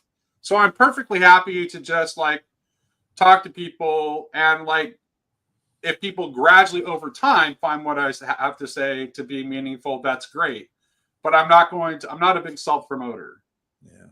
So that's just my personality. So part of what I'm thinking about these estuary groups is like, obviously today's a pretty, I picked from sort of the deep pool of known faces, but I'm hoping to expand that circle. So then to use the estuary protocol to continue to bring in new faces and new people, but have them be sort of already linked in. So someone puts someone else into the mix. I will say though, PBK, sir, if someone other than you or I wins the fantasy football league, you should have that person on for a randos conversation as a reward for winning the championship. That's a good reward. Yeah. And the truth is, I continue to do randos conversations quietly. A lot, it's really funny because, well, what is a randos conversation? I'll get a text from someone or a DM in Twitter, and they clearly need to talk, and so I'll talk to them, but those aren't often recorded. Right. And I mean, there was just something really interesting about those first couple of years in the Jordan Peterson phenomena, where people were just breaking open, and that came through in the conversations. Yeah. I mean, again, Job was sort of the quintessential example of that. And right. And the time is different, and I noticed the change in the conversations too. Plus, so I'm just so conflicted about it, because I don't know what to do. But it is different, because it seems like in a lot of the early content was people like sorting themselves out and talking about how Jordan Peterson had helped them sort themselves out. And it's like, It's mostly now we're kind of trying to figure out like we're doing something. What is it that we're doing? It seems to be meaningful. Why is it meaningful? So it is a different conversation. Eurythmy. Eurythmy. I tell you what, Jonathan, I'm glad that you invited me to that conversation. That actually drew attention to something that that actually was interesting for me because that drew attention to me to something that I've neglected in my focus on making Grill Country as like spontaneous and receptive to the spirit as I can make it. I have intentionally de-emphasized some of my own talents. So, and I think that conversation about Eurythmy has made me realize that it's time for me to make at least some content that doesn't bury those anymore. I'm glad, dude. Yeah, I'm very glad that you found that you enjoyed it, and yeah, I think Sherry and I might. Sherry mentioned she had some follow-up thoughts, and I was like, hey, maybe we can talk on Friday. So if she ends up being around and you're around today, I'm sure she would love to have you join as well. We could do a follow-up. I've got a full day, unfortunately. I'm talking to Jordan at 9:30, and then we have like a neighborhood Christmas party. Nice. That we're going to, and might do then Sunday instead. So yeah, so I've got commitments today. So, but sometime soon. Yeah. Or late. Well, and I'm also, thinking about how the TLC changed the randos conversations too, in terms of there's now an ecosystem. And when I started this, it was just sort of me. And then the ecosystem grew. So Phlebas says, PVK talks to people with podcasts now. It's a new IDW. And again, I'm really sensitive to this, but it's interesting at the same time. All Phlebas messages me as much as anyone. Right. And all Phlebas would have to do is say, oh, let's do a randos. I would love to do a randos with Phlebas. But and this is part of it. I mean, the randos sort of came out of people, and then there's the therapy thing that Yondog was talking about, and Dela Cruz Eurythmics is talking about. And I think the question of yes, Luke, I'm trying to get my hands around this idea. It's the exaptation. The question about therapy. See, as a pastor, I'm very sensitive to this because one of the things that's drilled into you in seminary is you are not a therapist. Mm-hmm. Pastoral work is not therapy. Therapy is a function of psychology. I mean, that's a technical skill. And so we are not doing therapy, but it's therapy-like enough that people keep bringing that word up. And part of what I gave, a lot of those early randos conversations were people needed to talk to someone. Yes. People needed to talk. And what sort of happened in the TLC is that has, I think, to our benefit, been diffused now out into a community and become something of a culture. And even into in person as well, like even all the way to it extends outside of the Yes, and that's what estuary is. So in the Connecticut estuary, I was really, Nate, your conference, I think, was you just hit that sweet spot with that conference. It was like, but again, if you ran exactly the same methodology, even if you did it in the same place, it wouldn't be the same. Right. Because this is the enchantment. These are the moments. And that conference, I mean, the moment that was in a bunch of the different lives of the speakers and the participants, you had the balance right. And so I actually went into the Connecticut estuary retreat a little bit nervous because I thought, ooh, I've been to the mountaintop. Will this disappoint?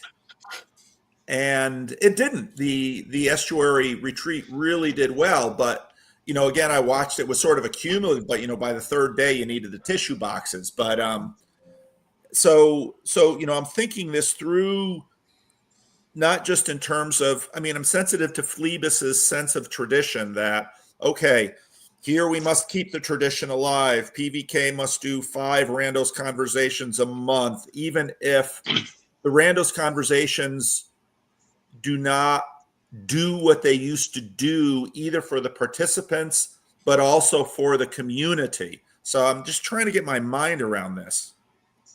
Well, the thing that's coming to mind is it seems like there's times when, I'll just say it in these terms, there's times when the Spirit leads and you're just sort of like almost falling into good thing after good thing after good thing.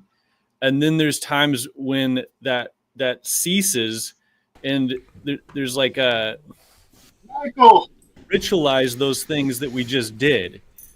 And so, can you consistently live in a Spirit-led place? Maybe, but it seems to be the experience that there's this leading and then this, like, we try to recapitulate or ritualize what we've already been through. That's all I'm saying. Well, I think that we're kind of like, and I got to get going here pretty soon because I'm on the job, but I just want to say, like, it was about a year ago that there was like this little upsurge. Paul made a statement that it would be cool if somebody else could pick up the randos. And in one of these random videos he did, and I just responded with that and then decided to do randos. And then I put a call out for people, if they're deciding that they want to participate with their creativity, that they should do that. And then there was like this kind of like little upsurge of folks doing it. Chris McDonald came out with Waves of Obsession. Christian Baxter didn't hear the call, but he somehow, the spirits grabbed him and brought him along. There was Neil came out to play. There was all sorts of things that took place, and it was I think a very productive year, and very fun year. There was a lot of connection made in the year 2024, and I learned a lot, and it got really great. And then I think there was so much that's happened. It kind of makes me think of like a dam or like a river, and like there's like logs, like so many logs damming up the river right now. Something's waiting to kind of break loose. And to Phlebas's concern, I would say that I think the concern is that it will get too big. Well, my concern has never been that it'll get too big, because I think the slope is way too steep for it to ever grow bigger than it really is. But I would say if people have their concerns, it's like, then you have to be the one to go and make the randos happen. If you spot it, you got it, basically. Like that's how it works in AA anyways. If you think that there's shitty coffee, well, then bring better coffee, and so it's kind of like, that's kind of what I think is happening. And just to be quite frank with you guys, like I'm stretched, and I would really love to be able to do this for a long time, and my ego wants me to be able to do this for a long time, but I cannot. I'm way too invested in it emotionally when I need to be invested in other places. So like coming in January, I don't know how much more I can give, to be honest. Like I'm going to be still attached, and hopefully, in the way that, like when before Job had his kid, he was doing the podcast and all this stuff, and he just can't do it like he did before. Same with Chastity. And so like, I need to be more responsible, and otherwise stupid shit like what happens last night happens. And then I start to like take ownership of something that isn't mine to own.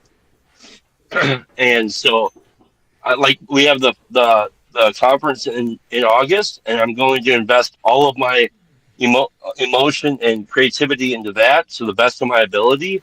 But I don't know how much more I can give after that. I have one more conversation that I accidentally reached up.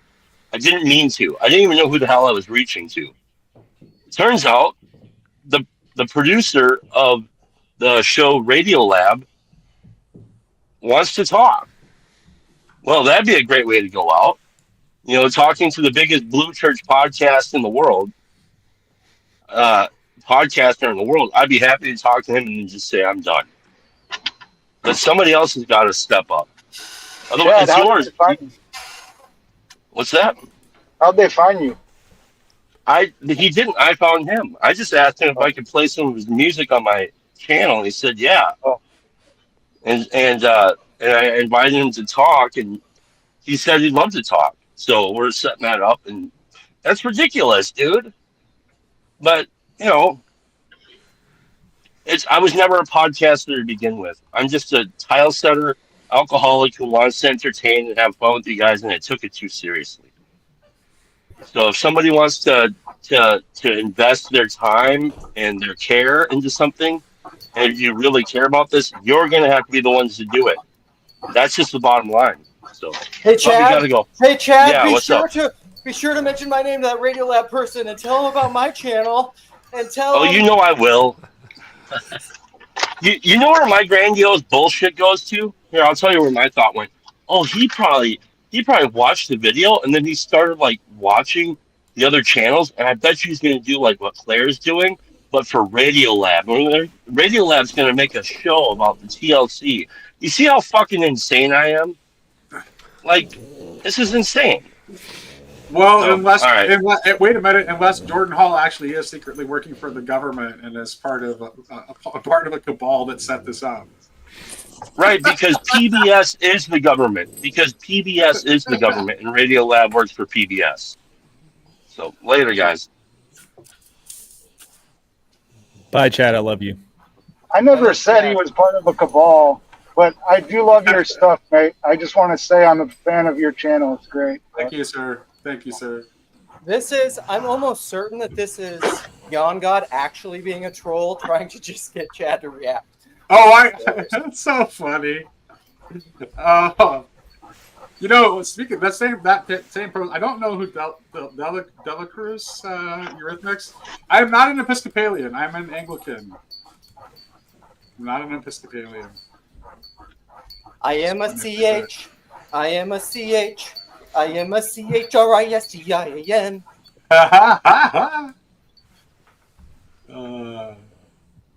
Would love to talk about more. If anybody has more thoughts on the Eurythmy stuff, you know, I don't know. It's the title of the stream. I don't know. Yeah. I remember what you were gonna. You were saying at the beginning when I first joined, not at the beginning, but when I first joined, that you know, we were saying how you can encounter the logos everywhere in the Book of Nature, and you said, you know, this is kind of, I don't understand how it's not self-evident, and then you were starting to say, you know, it's something about the modern mind, and then you were qualifying this, saying, you know, I'm not trying to rag on modernity. Well, yeah, no, it's because and it's because modernity tends to operate within the world of abstractions. That's why.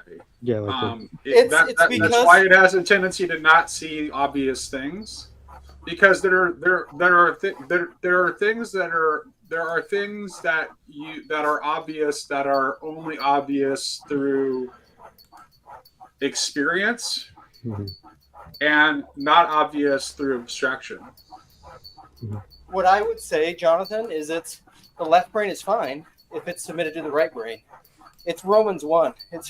We're suppressing the truth and unrighteousness. Everybody knows the stuff I'm talking about. They just don't think they do. Yeah. I'm definitely gonna have to rewatch the beginning of the stream. You know, I'm curious about what Luke said.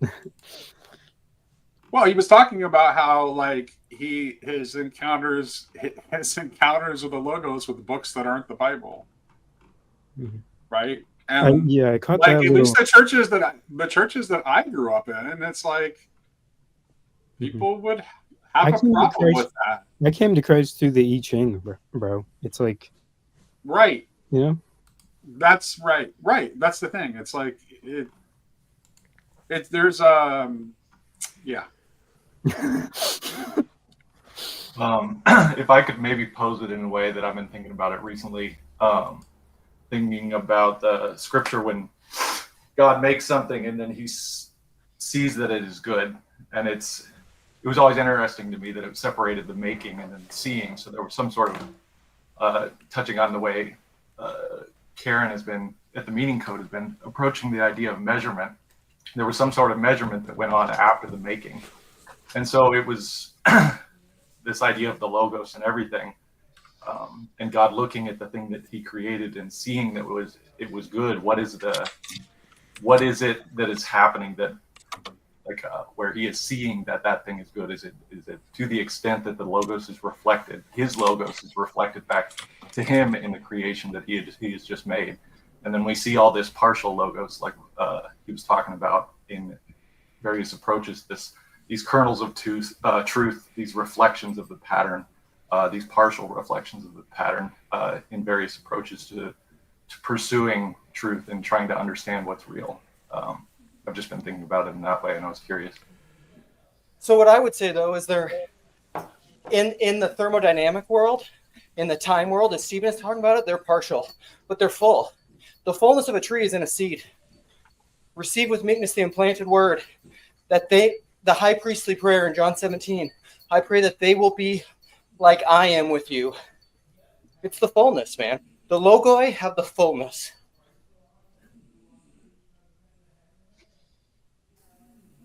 I guess I kind of follow you there. Where my mind goes immediately is down to the genetic level, which may not be helpful. I tend to have a sort of engineering approach with an artistic bent, but I start to think about, okay, the fullness isn't in the seed, but what is the state of the seed? Because the seed has a certain set of instructions and mappings and protein information, and it unfolds, and you get ultimately the fruit of the thing. It's not necessarily an ideal fruit. It may not even produce fruit. It may produce bad fruit. So I certainly agree that the fullness is in the seed, but what is the state of what was planted? What was what preceded that planting? So let me know if I go too far afield, but I'm still getting a feel for. I think that's all true, but then what the verse I would go to is Christ was made perfect by what he suffered. And that Father John Behr talk with Sam Tiedemann, because Jesus underwent transformation, and his suffering was the tree. There's one tree in the garden, the tree of the fall, the tree of the knowledge of good and evil, where we could be like God. And then the other tree, which is also in the center of the garden, is the tree of life. And you become a man when you die, when you're fully dead. Lilith. Yeah. I mean, I guess I'm still too unfamiliar with your approach to completely grasp what you're getting at. I'm quite new to your channel, so forgive me for that. Well, what he's saying, what Luke is talking about is actually it's a teaching of Maximus the Confessor, doctrine of the Logi. Actually, he actually referenced the quote from Ambiguum 722 at the beginning of the stream. That's what he's talking about. Yeah, that God, very God, wills always and in all things to actualize the mystery of his incarnation. That's Jordan Daniel Wood's summary from Maximus of his book, The Whole Mystery of Christ, which in my language is from the Epistle of James, receive with meekness the implanted word which is able to save your souls. In Jonathan Pajot speak, it's kind of, I think you might be familiar with this actually already, Gabriel. It's like it's that everything is a hierarchy and has like a point where it connects heaven and earth, and that's like the logos of that thing, and everything has its own logos, and then all of those, the logi, are basically parts of, they ultimately participate in the logos, such that the logos is the ground of being.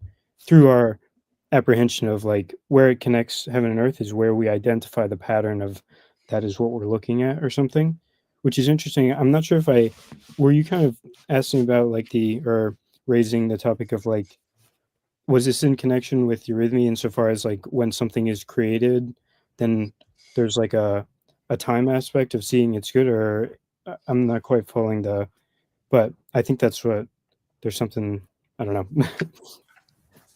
I think that was a question for you, Luke. Thank you, Jonathan. That was clarifying. Yeah. Or I was also asking Gabriel, like, how did you, was it the talk about creative speech or eurythmy that kind of drew you to raise this idea of, the seeing that it's good? I'm just kind of curious about, or were you responding to something else? I'm just kind of trying to map the connection there. I think I was just trying to put something out there to start to get a feel Okay. My bad. how you all are thinking about this. Because like I said, I'm I very... think it does connect ultimately, but yeah, I heard that. Because you'll run into my approach to logos if you've seen any of the stuff that I do, because it is related, but it is unique, and I don't want to just shove that in here by any means. But I am interested in understanding better where this group is coming from. Yeah, Well, I think I've heard you talk a bit with Karen. Yeah, it's cool. Yeah, I would say you're only going to understand truly, knowing as you are known, 1 Corinthians 8, through your own sacred magic, as Sherry calls it. So my words can only awaken meaning, to quote Malcolm Guite from MacDonald's fantastic imagination essay. Words do not convey meaning, they awaken meaning. And the meaning is awakened in your own implanted word, your own logoi, Christ in you. And that's Chad's God of your own understanding. It's the only God that exists, which isn't subjective. It's transjective, or tilic. It's the God that insists. I mean, I like to point to stuff. I wonder about the resonance aspect, though. Like, how does that fit with if words are also awakening? I don't know. It's interesting. I'm not a fan of talking live about this stuff because I like to really think about it like slowly. But well, Jonathan, I think of morphic resonance. The verse I immediately think of is deep calls to deep. There can be no resonance. There can be no mirroring. Even think about children. When we talk about like mirror neurons, there can be no mirroring if there's nothing in you to reflect. Then it's just black. There's no mirror. And so that what mirrors in you is the image of God. That is the implanted word, which can't ultimately be extinguished, which is probably why I'm a universalist. It's who you most deeply are in like the quantum you. Yeah. There's an interesting thing with like Gabe was saying that I think it like about the like the seeing that it's good, and I don't know, it's an interesting I don't know. It's all very numinous to me, man. It's I find it all very interesting, especially with regard to like, creative speech and these nonverbal dynamics of like, how do we understand, how do we know what each other mean, where is meaning, it's in the relation, and like, I don't know, it's also interesting. Yeah, well, I'm going to bring up Jason Schweizer and say some very controversial things. But Jason has said a number of times that he's kind of comfortable in saying Jesus sinned. And where I would say that is Jesus was made perfect by what he suffered. And I referenced it, I think it's at minute 48. I've referenced it so many times, I know the timestamp, in Sam's conversation with Father Behr on his Gregory of Nyssa translation. If sin is thought of outside of moralistic categories as missing the mark, he says, well, then what necessarily follows from that is that, well, he says from God, that transformation, and this is Chad's metanoia is sacred, transformation is intrinsic to what it means to be a human being. And so in the quantum state, you have personal or divine simplicity. And then in the process state, you have transformation, becoming, being and becoming. And even Jesus had that. Jesus was made perfect by what he suffered. This is Sam's big pushback to the Logos of Sarkos, like God coming down, who willed, who without change became man and was glorified. Oh, Christ our God, trampling down death by death. Would you say in the aspect of perfection, not as in error, but more as in completeness, as in the fulfillment of the thing? It always reminds me of Jess talking about the Book of Job with this idea of sinless repentance, where like I'm not sure if you remember talking about that, Job. I'm Jess. Sorry, No, I made a little clip. Actually, that's and yeah, I should let you elaborate that. Do you think that's fitting or relevant? Because I think it's kind of fits with what we're talking about, right? Well, I think there's some way, like I understand what Luke's saying. There's some ways where like that the whole concept of Christ is totally still beyond me. Like the more I think about it, like, and you know, I've talked about this before, but the image that I have for the relationship between Job and Christ is that of Christ is walking on the water and Job is below the water, and so you even think of that as conscious and unconscious, and Job goes into his suffering totally not knowing what is happening, and Christ goes to his suffering almost completely conscious and aware of everything that's going on. And other than that, there's a lot of similarities between Job and Christ. That, you know, Job is the righteous man chosen to suffer. He helps redeem the world that he's in.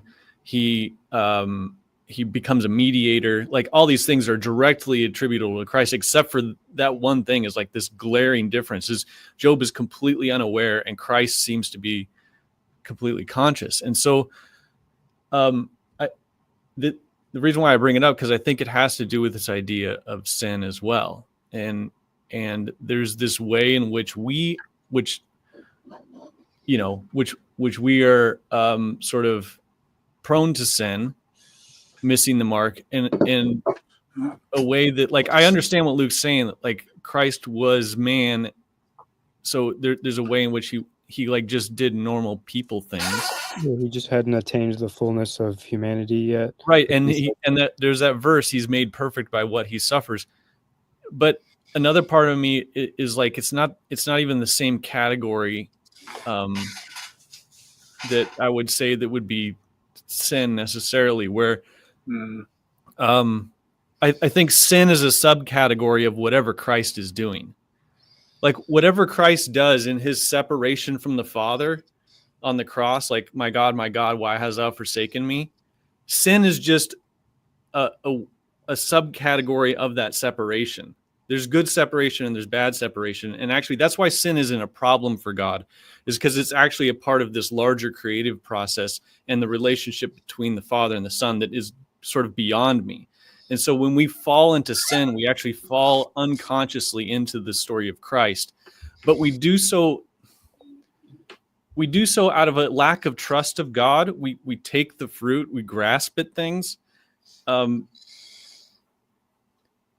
But that faithlessness and ignorance, and which is not necessarily willful, right? So I don't know. It's still sin, though, right? It's still sin in some sense of the word, which is why, like, so in my tradition, in our general confession, we also confess the things that we have not done, right?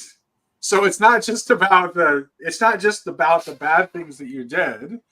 It's about the good things that you had an opportunity to do and failed to do that you may not have even realized. Yeah. And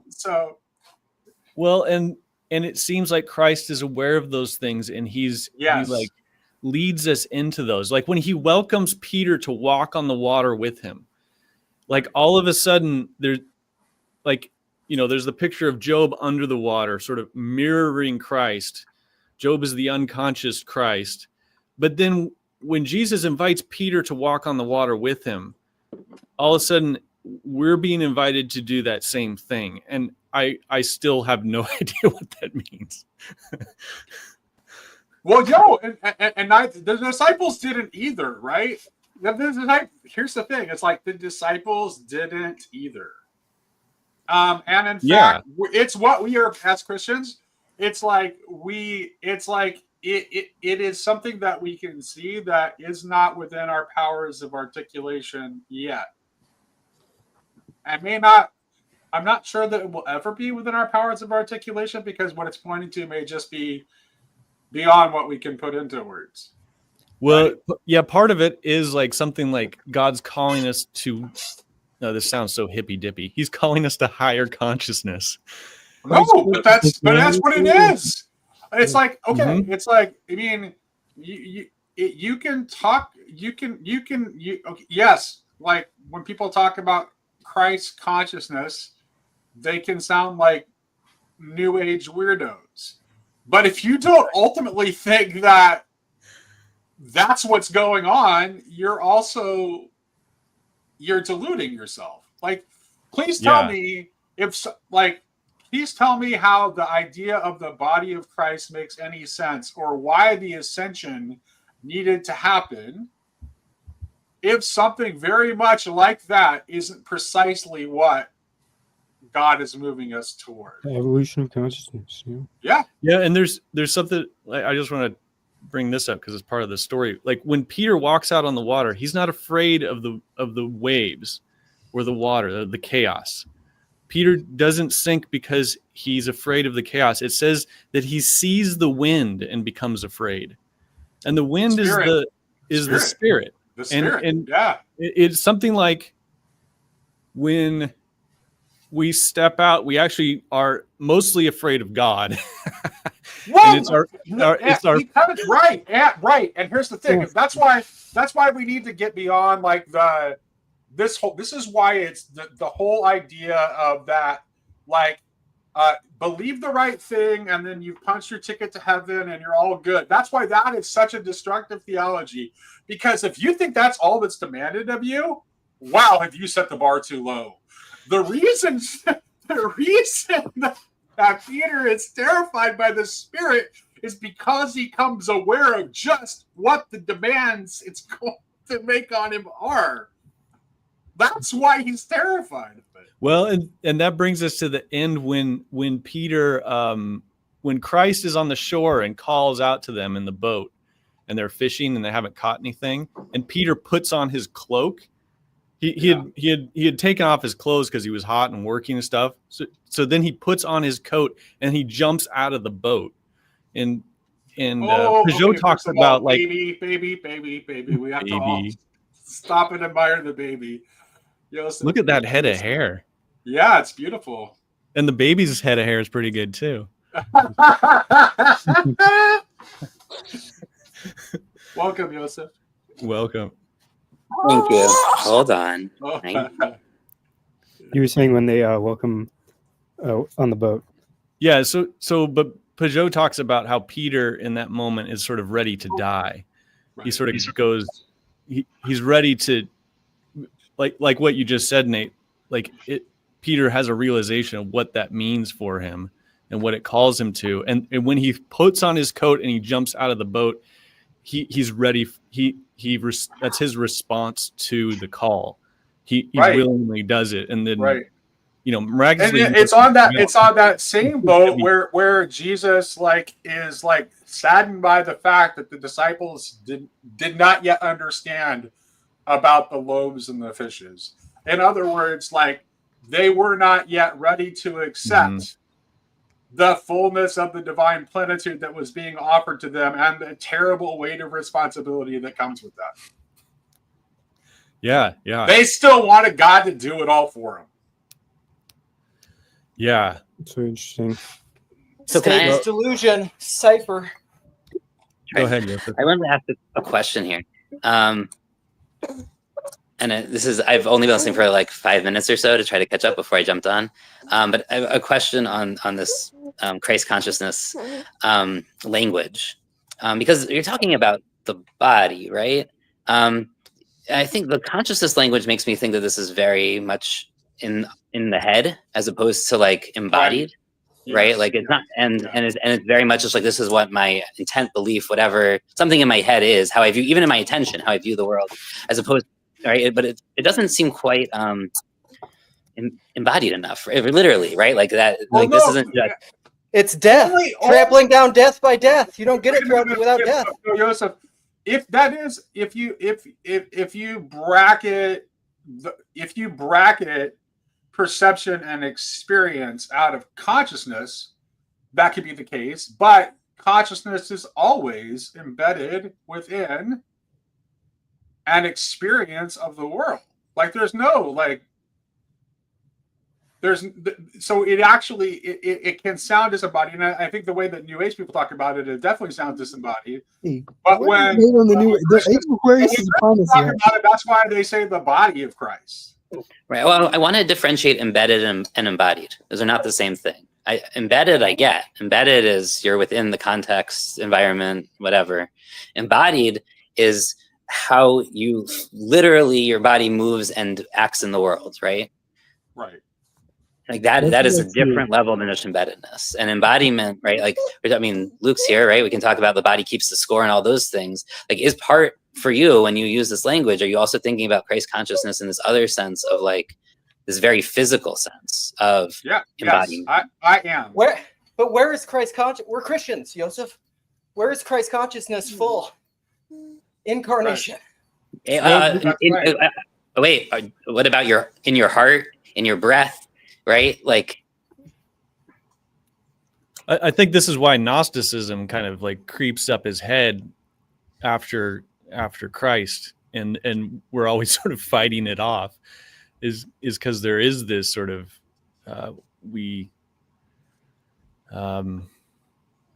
ascend too high or something, like we try to become conscious without our bodies or something like that.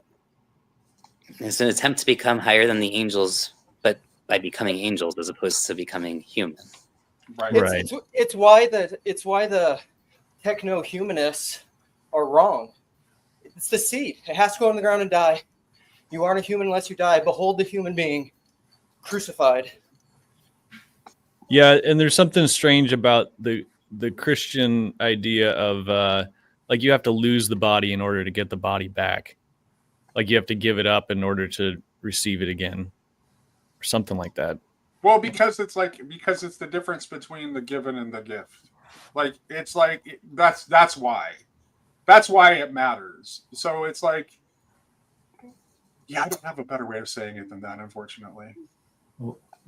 Touching on the idea of embodiment, what comes to mind is part of how I've looked at it is if you think of things like awareness, you relate it to your hearing, the substance, like the physical nature of things. You have electromagnetic radiation, you relate it to your sight. Morality, you kind of think of the smell of things. Perception, it's someone with good taste. It's bound up in our language, the idea of being embodied, and that going back to the idea of seeing what was good. Like seeing what was good, you have this set of senses that is very tied up in not only your physical sense, but your spiritual sense of being able to see what's good and your alignment with the Logos, with Christ. The closer you are to that, the more complete your ability to perceive rightly.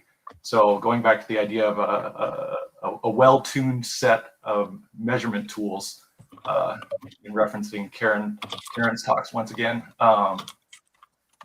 as you move to that center, as you align yourself, if you think of, I think Chambers says that sin is not wrongdoing, but wrong being. It's a misalignment. So as you are more and more aligned with that, you become more and more able to make a measurement, to put it.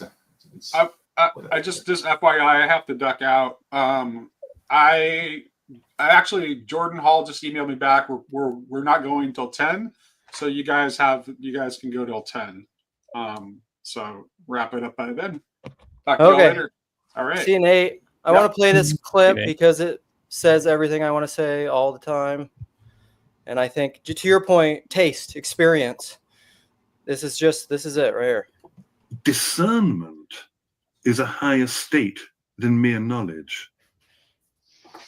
Yeah? Mm-hmm. There's some things you can only learn through experience. That's actually more Irenaeus now.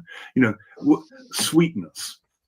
You can only learn that by experience, sweetness and bitterness, by tasting honey or by tasting whatever. You have to learn by experience. Well, the thing we fundamentally have to learn is that we don't have life from ourselves. Yeah, and we can speak about that till we're blue in the face, but we all are going to live as if we do have life from ourselves because we're living. Yeah, you know, even if I live in such a way that I don't have that manifests, I don't have life for myself, it's still me who's doing it. So the experience of death becomes pedagogic. Yeah, that's when we finally learn that we don't have life from ourselves, and that's when we're now able to receive it fully. So death now becomes birth into life and all the other kind of things one can say. And I think Sure.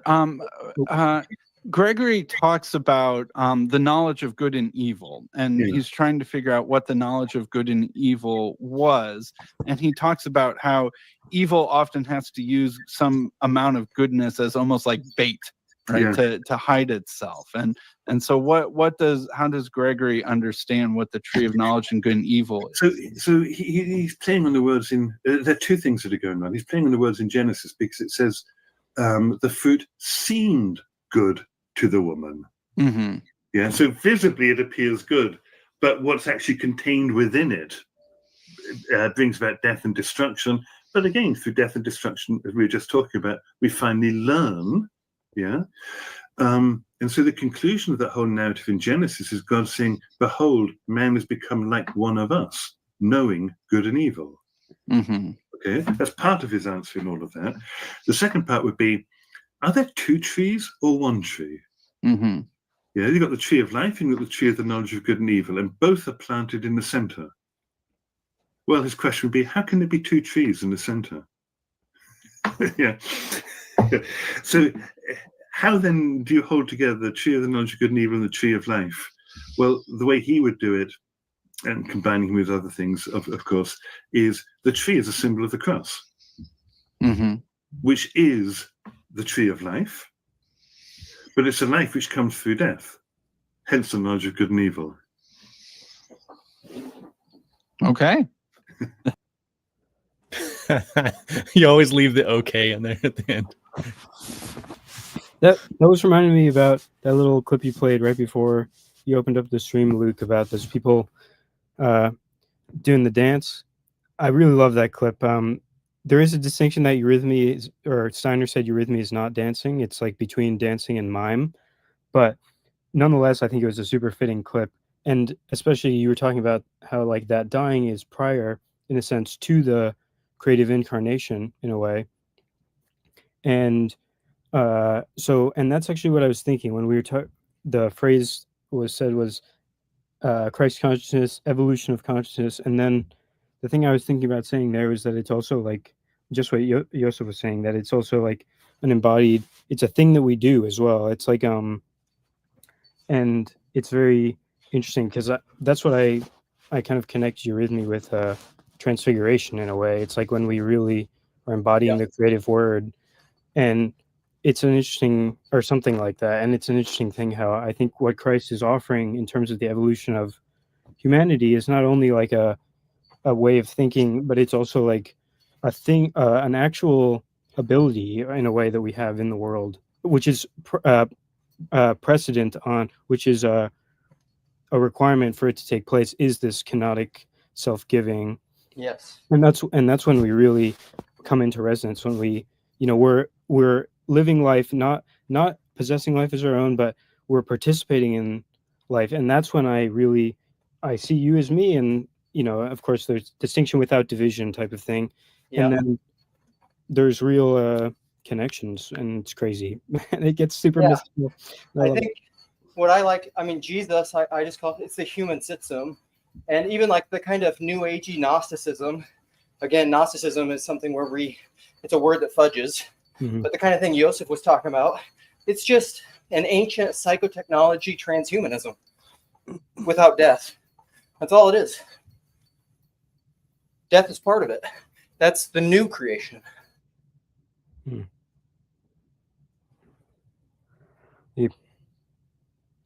Wondrous. As I said before, I'm excited to watch back the beginning of the stream.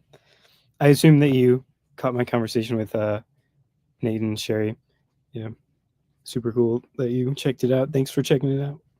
Yeah, absolutely. I watched a third of it, I think, but it was a lot of what It's a lot of what got me going this morning.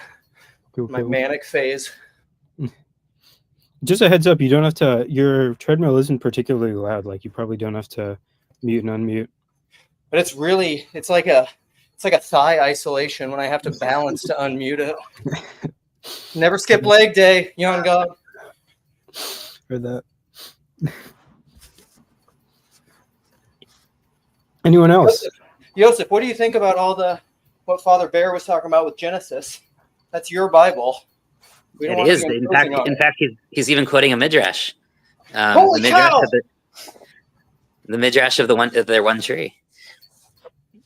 Of course, the way that he reads it is going to be different because we don't see the tree of life as the cross, but it's the Torah. I mean, that's what Proverbs calls the Torah, the tree of life. What's a symbol where two trees are one? What's a symbol where two trees are one? Well, The cross seems pretty good. The only time we get two trees in another prophecy is the two trees of the olive trees of the menorah in Zechariah. Okay. But they're parallel to each other. They're not crossed together, are they? The unquenchable fire, I like that too. The unquenchable divine spark. Unquenchable is an interesting way to think about it. I think about it more, right? It's this perfect marriage of technology and nature, right? Like that the trees and the candelabrum like supply each other exactly, right? They're harmoniously working together to provide the light for the temple. Being very visual, what comes to mind, and I don't know if this is relevant, but the idea of two trees, you have a tree pointing up and a tree pointing down, you have the branch system and the root system. And so somewhat tongue-in-cheek, like what if the fruit of the knowledge of good and evil was potato? It was an underground fruit. I know that's not the case, but the idea of the pathway to life via the knowledge of good and evil versus the true fruit somehow. Only the Irish Universalists are saved. I mean, what the fruit was is a classical debate. I mean, not in Christianity, but certainly like the Talmud has 5-6 different opinions of what the fruit of the tree was. I'm just playing with imagery right now. There's lots to play with there for sure.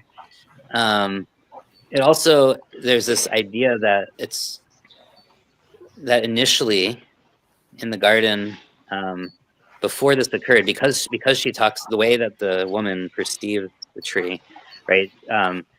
It's a tree where the fruit and the tree itself like have the same flavor or taste. And in fact, it's one of the reasons we use specifically the citron as part of the 4 species for Sukkot is because the etrog tree, the citron, the bark and the fruit actually do have the same taste or flavor. You can't really eat the bark, but it has so much of the same oils in it. They share the same thing.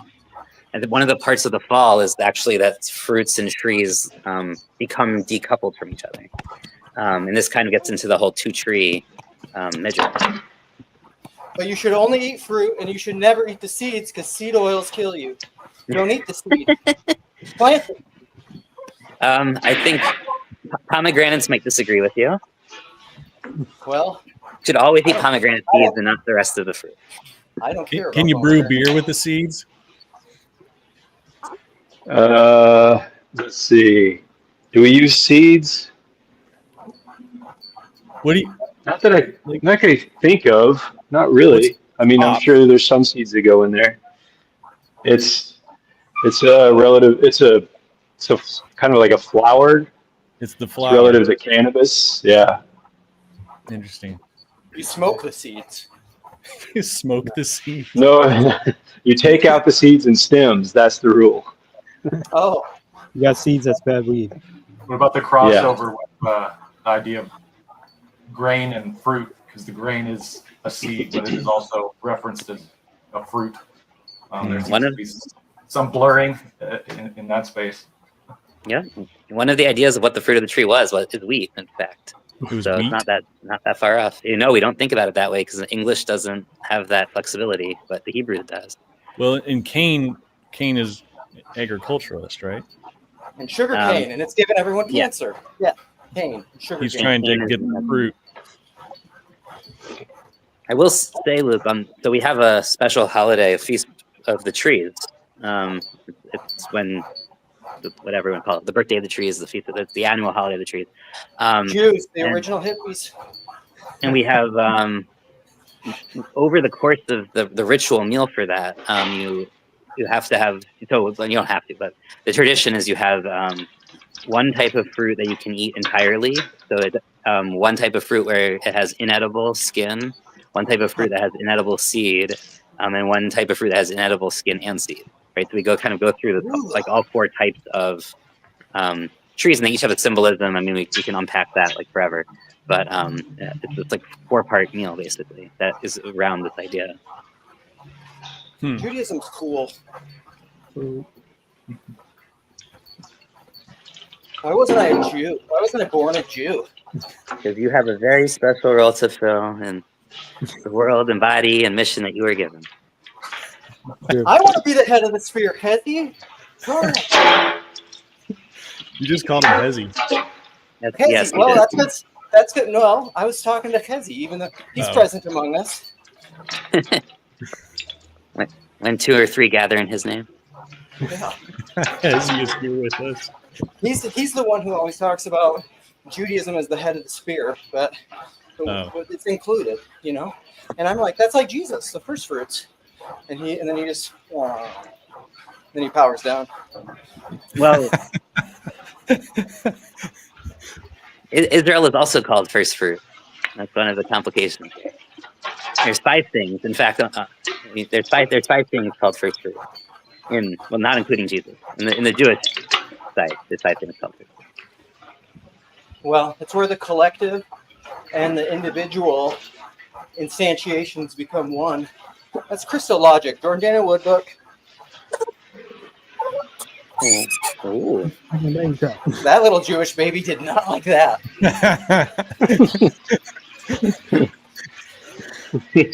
Daddy, make him stop.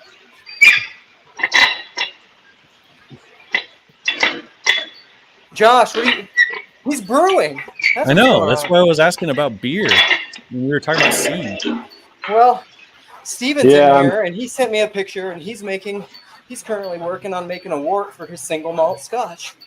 But it's not scotch, single malt whiskey. What are you making, Josh? I'm cleaning. Oh. But in order to make beer later, you have to do cleaning a lot. That's like 98% of brewing. Yep. Glorified janitor. The beer maker is just cleaning all the time. Yeah. The more frequently drunk janitor. We train surgeons. Guess what else you've been thinking about recently, Jess?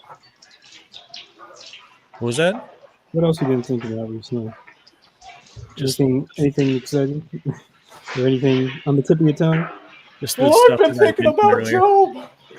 You jerk. Just the stuff I was talking about earlier. It's like the most.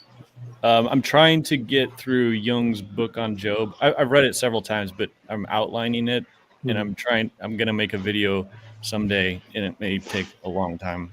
Yeah, I can imagine so. On all the reasons he's wrong.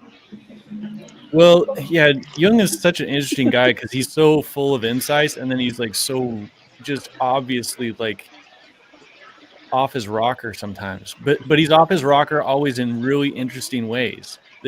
So you can't necessarily throw anything out, but you can't just like take everything from Jung. So yeah.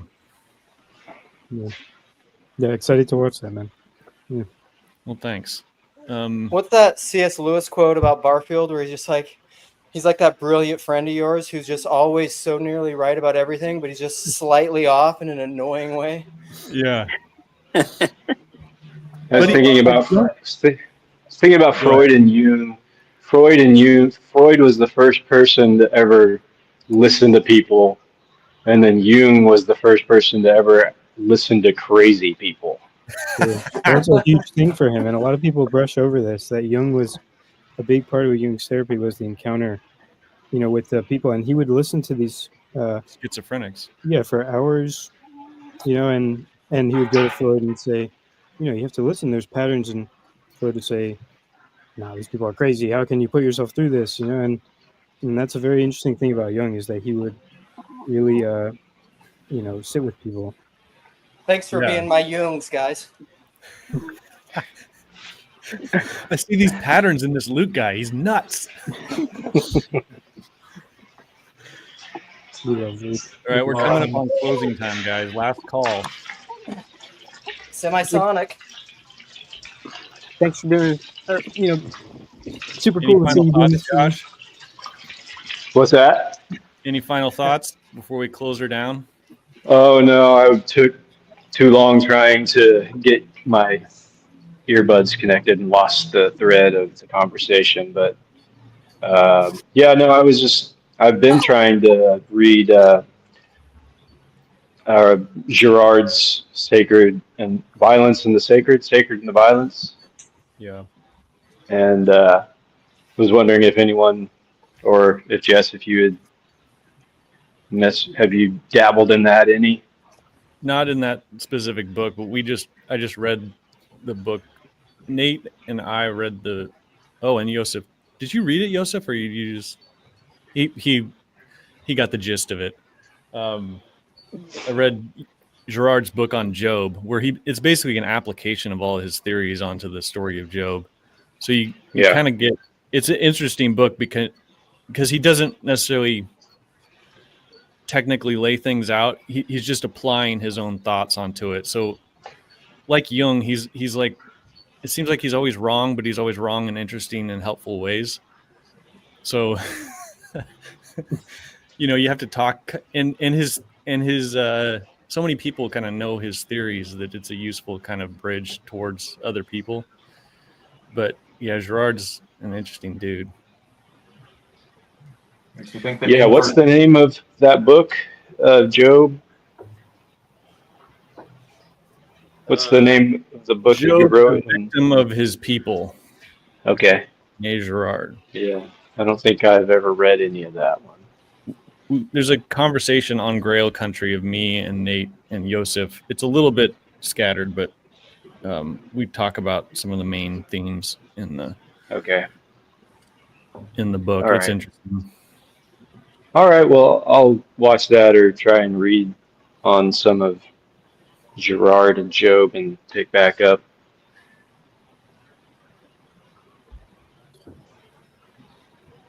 Gabriel. All I was going to say is made me think the inverted pattern is still the pattern. It's just headed in the opposite direction. Oh, I have a lot to say about that. Below the waterline, drawing with the right side of your brain, Jess. Yeah, there's a whole book. I have that book. The drawing on the right side of your brain. Yep. My grandmother gave it to me when I was like 10. Yep, that's that inverted. And when you do The one- inverted thing, you're actually able to render things more accurately. The one that everyone was like, oh, that's completely bullshit. All of that right brain, left brain hemisphere bullshit. Yeah. I got it because my kids are very creative, hopefully like their father. And I wanted to get a better idea of how to sort of teach the process, because I had a knack for it, so I kind of just went through it and figured it out on my own, but never really thought through the process of teaching how to see and translate that to art. And so I got it to try to enhance my ability to communicate that to my kids. So That's a good one. I wonder if it's useful to even give that to people, or is that just a personality type that some people intuit that and that book is for them, and other people it's not useful for them? I think it's a spectrum like anything. I think if anything, it'll expose the gaps in in your ability or your understanding of how to perceive. So you start to look at things and you'll see. I've noticed, like when my kids draw certain things, you can see very distinctly what they see in their picture. There's a certain lack of skill when they're younger, but you start to see what stands out to them most because they put the most emphasis on that thing. And so you can kind of, when you ask someone to sit down and draw something, you can kind of, you get a feeling for what their perspective is based on the emphasis in the picture that they're drawing. So getting a more complete way of teaching, I think, can help you become sensitive to the gaps in their ability to see and touch on that and draw them up and increase their understanding in that space where it requires a little more learning rather than just a natural propensity to be able to do the thing.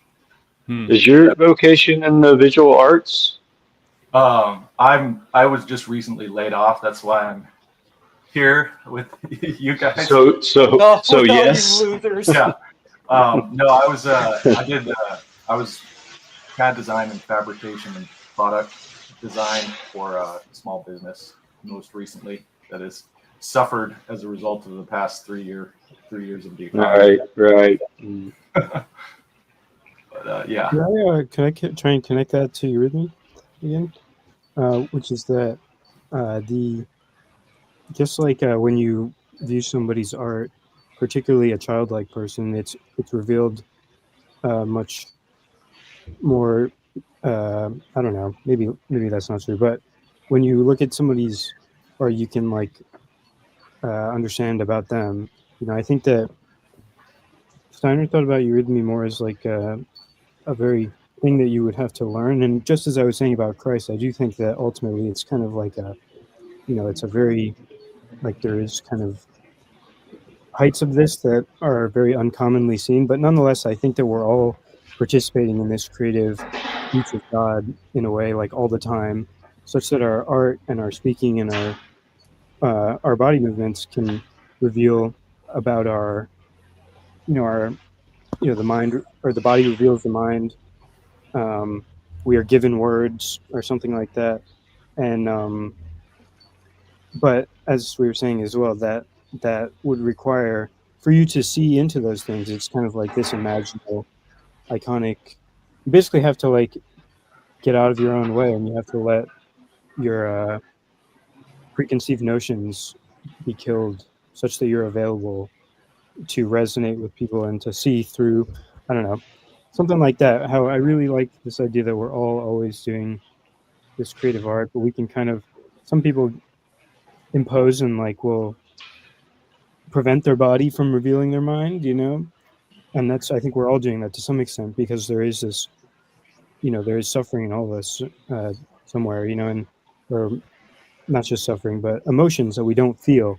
But a tuned mind where you can really empathically resonate, you can pick up on those subtle patterns and rhythms which are revealing a more a deeper reality of the person, which is their participation in reality ultimately, and their way of participating, and where they are in that, how they feel and stuff like that, how they think. You can grok these things if you really are attentive to people. You can see, how does this person think, and you can, I think that this is what all the crazy cameras everywhere are doing in a negative sense. That to have a camera on you all day, it's pretty crazy. You put that through some AI algorithms, you can learn some interesting things, but at the same time, in a positive sense, using this faculty for good would be, this is how I see what's up with you and how I meet you where you're at. I love it. Yeah. So I like that. And seeing something and meeting them where they're at, that's grokking. Is that the operative? I think that fits. Yeah. Okay, just it's sort of immediate experience without any intermediation. Well, I was just asking clarification on the definition. Yeah, no, yeah, I would think of it like that. That we know as we are known, we know those around us. Or I don't know if that scripture fits perfectly there, but basically, it's it's that I encounter you, and I'm not stuck at all my representations. Yeah. Here we are. Yep.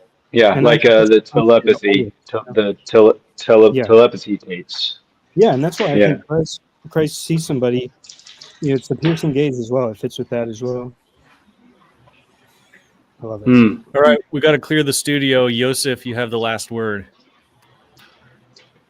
Oh gosh. Honestly, I'm interested in something. We're not going to follow up on it now, but maybe in the future, if I'm on at the same time as you guys. Because on the one hand, we talked about like that you can pay attention to like what is what they're focusing on, what's most salient, right? What relevant to them that they're in the picture. But at the same time, like this whole idea of turning something upside down. So that you can see it more fully. Like, what is that with a person? How do you turn a person upside down to see them more fully, in a sense? Like, what is that? So not just to see what's salient to them, but also kind of so you can see them more fully. And in some ways, that's what you talked about with Gerard, right? Just like that he kind of sees this negative photo of the world almost. It's inverted. And like, what do we gain from trying to invert people in a way to see them more fully? But also, like, what do we lose? Because like we can't. It's on. And one of the comments said like that's like an anti-symbolic way to look at the world. It's an anti-salient way to look at the world. Okay, I might have to give up on the. No, we all have to leave anyway. Nate's going to come in here and talk to Jordan Hall here in a second. So, thanks, guys. We will meet again. Please some incense for on Jordan the Hall. plane of consciousness. All right. Take it easy. Bye.